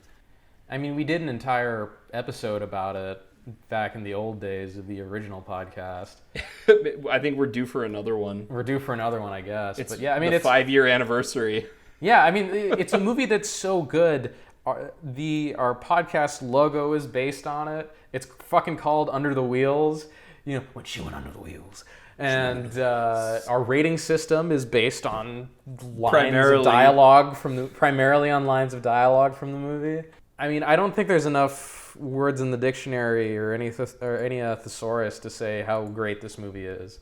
Like, this is a top 5 all-time great movie, and I think we're very fortunate that it was released not only in our lifetime, but at a point where we were like grown up enough to actually be able see to enjoy it in the moment and get it and enjoy it in the moment. Yeah.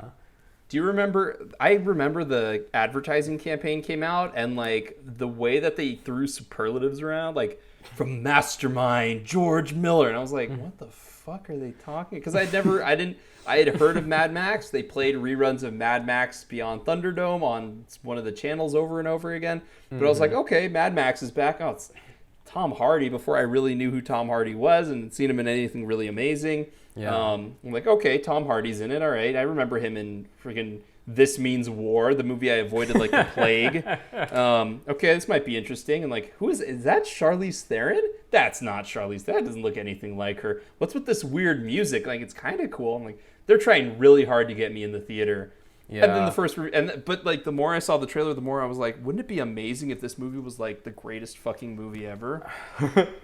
And guess what? It was pretty damn close. Much was, yeah. I mean, I was a fan of The Road Warrior for a long time when I was a kid, and then when I saw the trailer for Mad Max Fury Road for the first time, like my jaw just hit the floor. I was so insanely hyped for it. I can't believe they got it made. Me neither. I was so hyped for it when I saw that trailer, and it totally delivered. And it's one of those things where it's like, it's this big, crazy, thrilling action movie, but it's got like really great, like heartfelt moments, and it's got really great performances. Like Tom Hardy's performance in the movie is a masterclass on how to act through physicality. Because I think the aspect of performance that everyone focuses on is like, how good are you at screaming and crying? Which is what they hand out Oscars for. It's like, oh, Leo DiCaprio screamed and cried really good. Here's the statue. Whereas Tom Hardy goes from being a vicious, animalistic killer with no soul to being a human again, all through like his posture, the way he walks, the way he forms his words, the way he interacts with objects, the way he carries himself physically reflects that change. And like, that's so fucking hard to do, but it's so good. It's funny because like I remember my first issue with the movie was like, man, I wish Tom Hardy were in it more. I wish you were too. The more you watch it though, it's just like no, I can see like he's in it a great amount. It's got a great ending.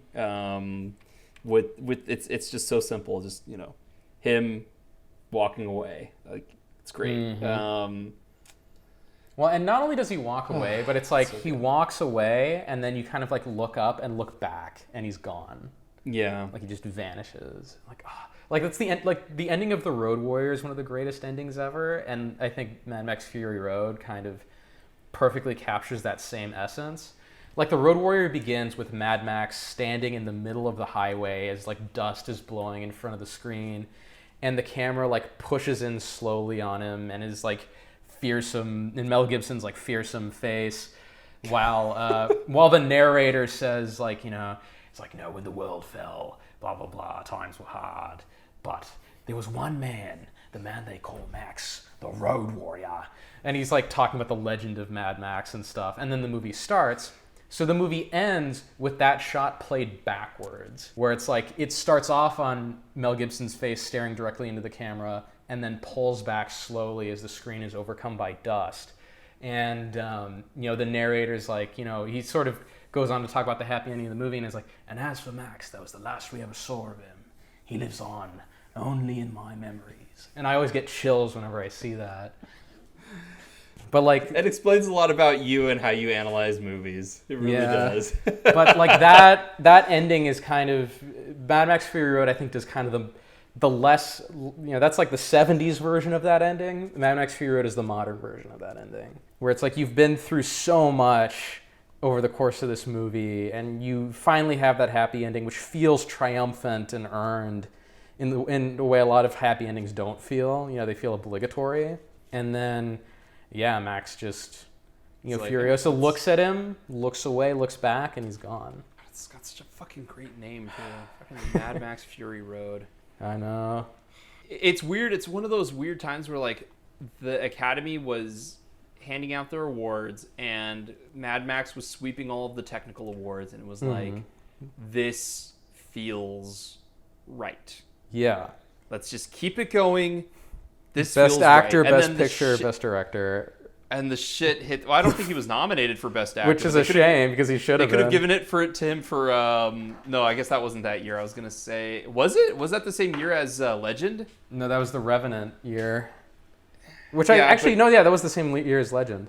Yeah. So like they should have just given it to him by default. They've been like, you know what, dude? Here's the life. Here it is. We're giving it to you for Legend. But it's really for Fury Road. But his performance is just too, like, it's not flashy enough for most people. Like, I watched it twice and started getting it after the second time. Again, because the awards are like, Leonardo DiCaprio screamed and cried really good. Here is the gold statue. The internet says Leonardo DiCaprio is good actor. We need to give him an award. I know. Because he gives us a lot of money. But yeah, it's just it's...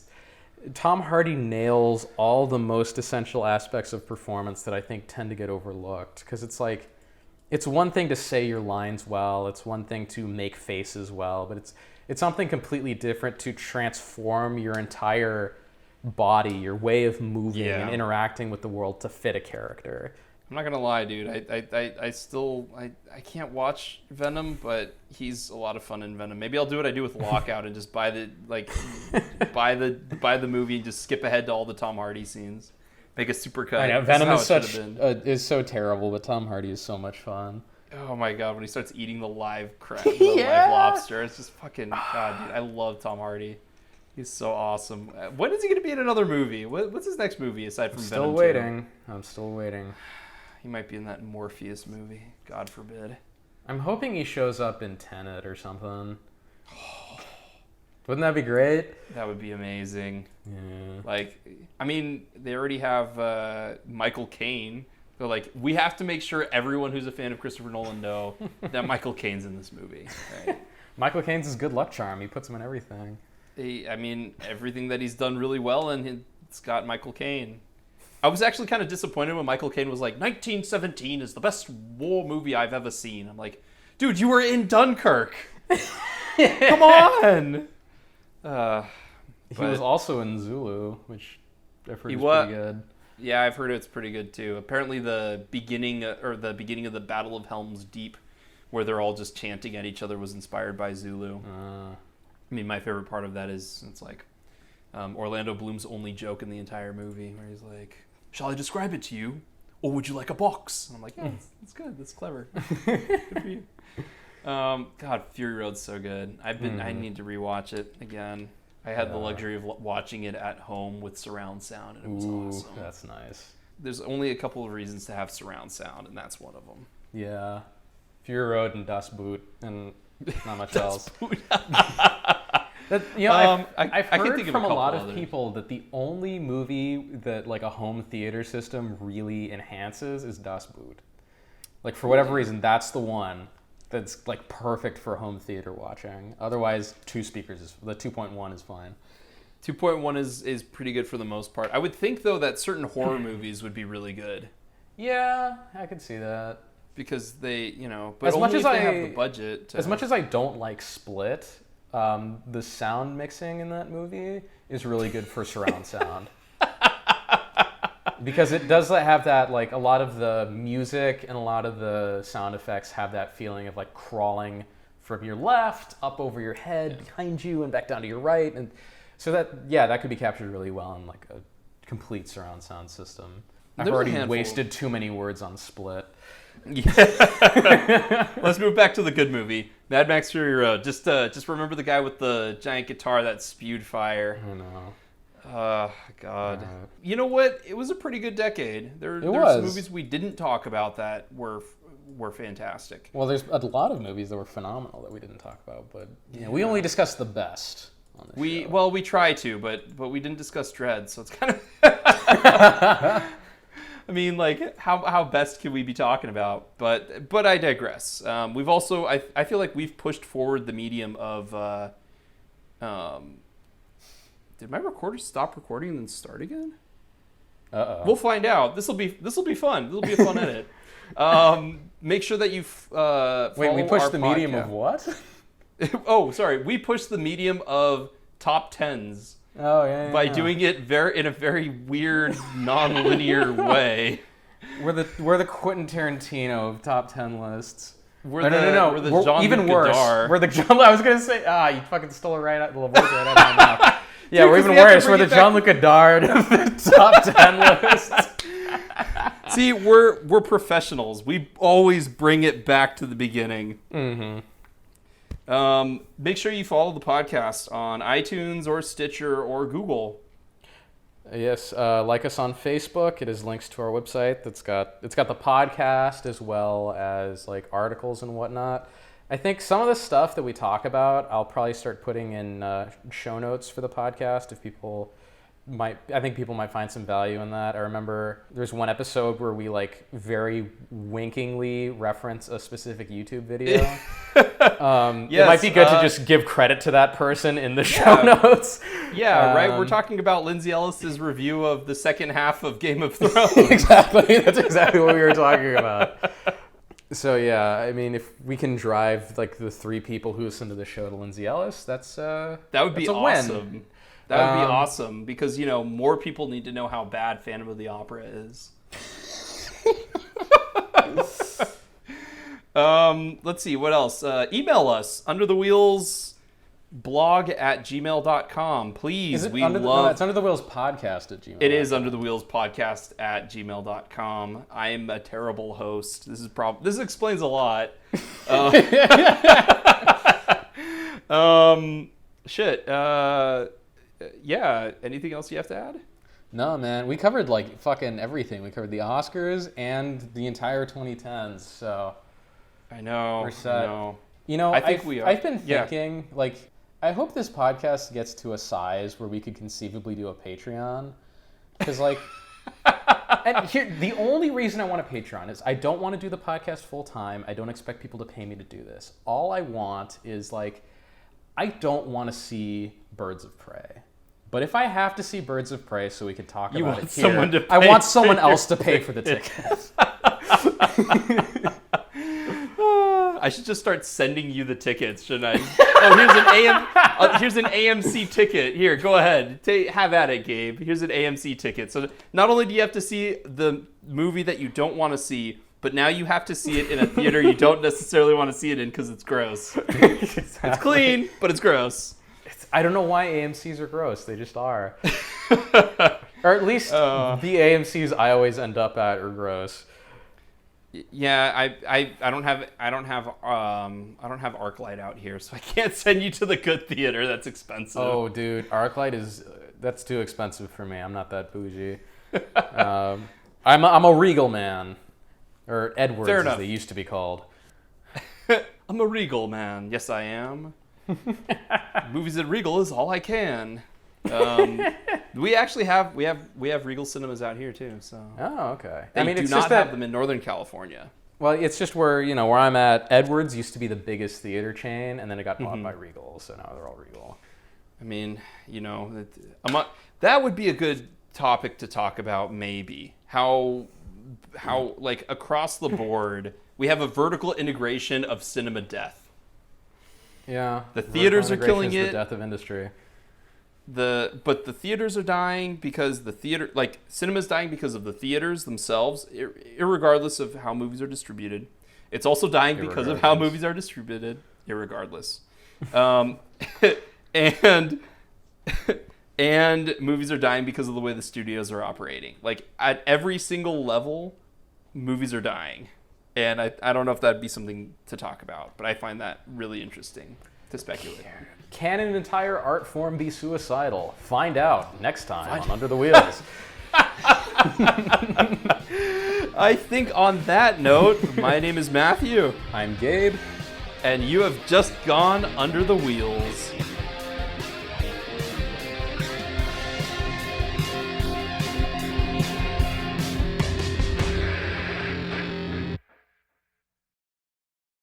Yeah, I'm recording.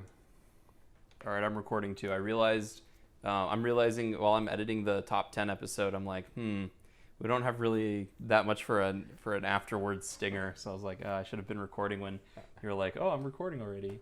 Yeah, that's why I start recording like as soon as you call, because I figured like I like that end of the episode stuff. So I want to give you some material. I just have gotten into the habit of putting Harrison Ford saying finished at the end of every episode. I like that touch. Okay, good. Well. Good, okay. I wasn't sure if you liked it or not, but I thought I would ask you eventually. Good. I'm going to keep putting it there then, because I love putting that in there. It's just like a nice little like... You realize that Harrison Ford has slowly raised in the ranks of like under the wheels actors that are our go-to. Finished.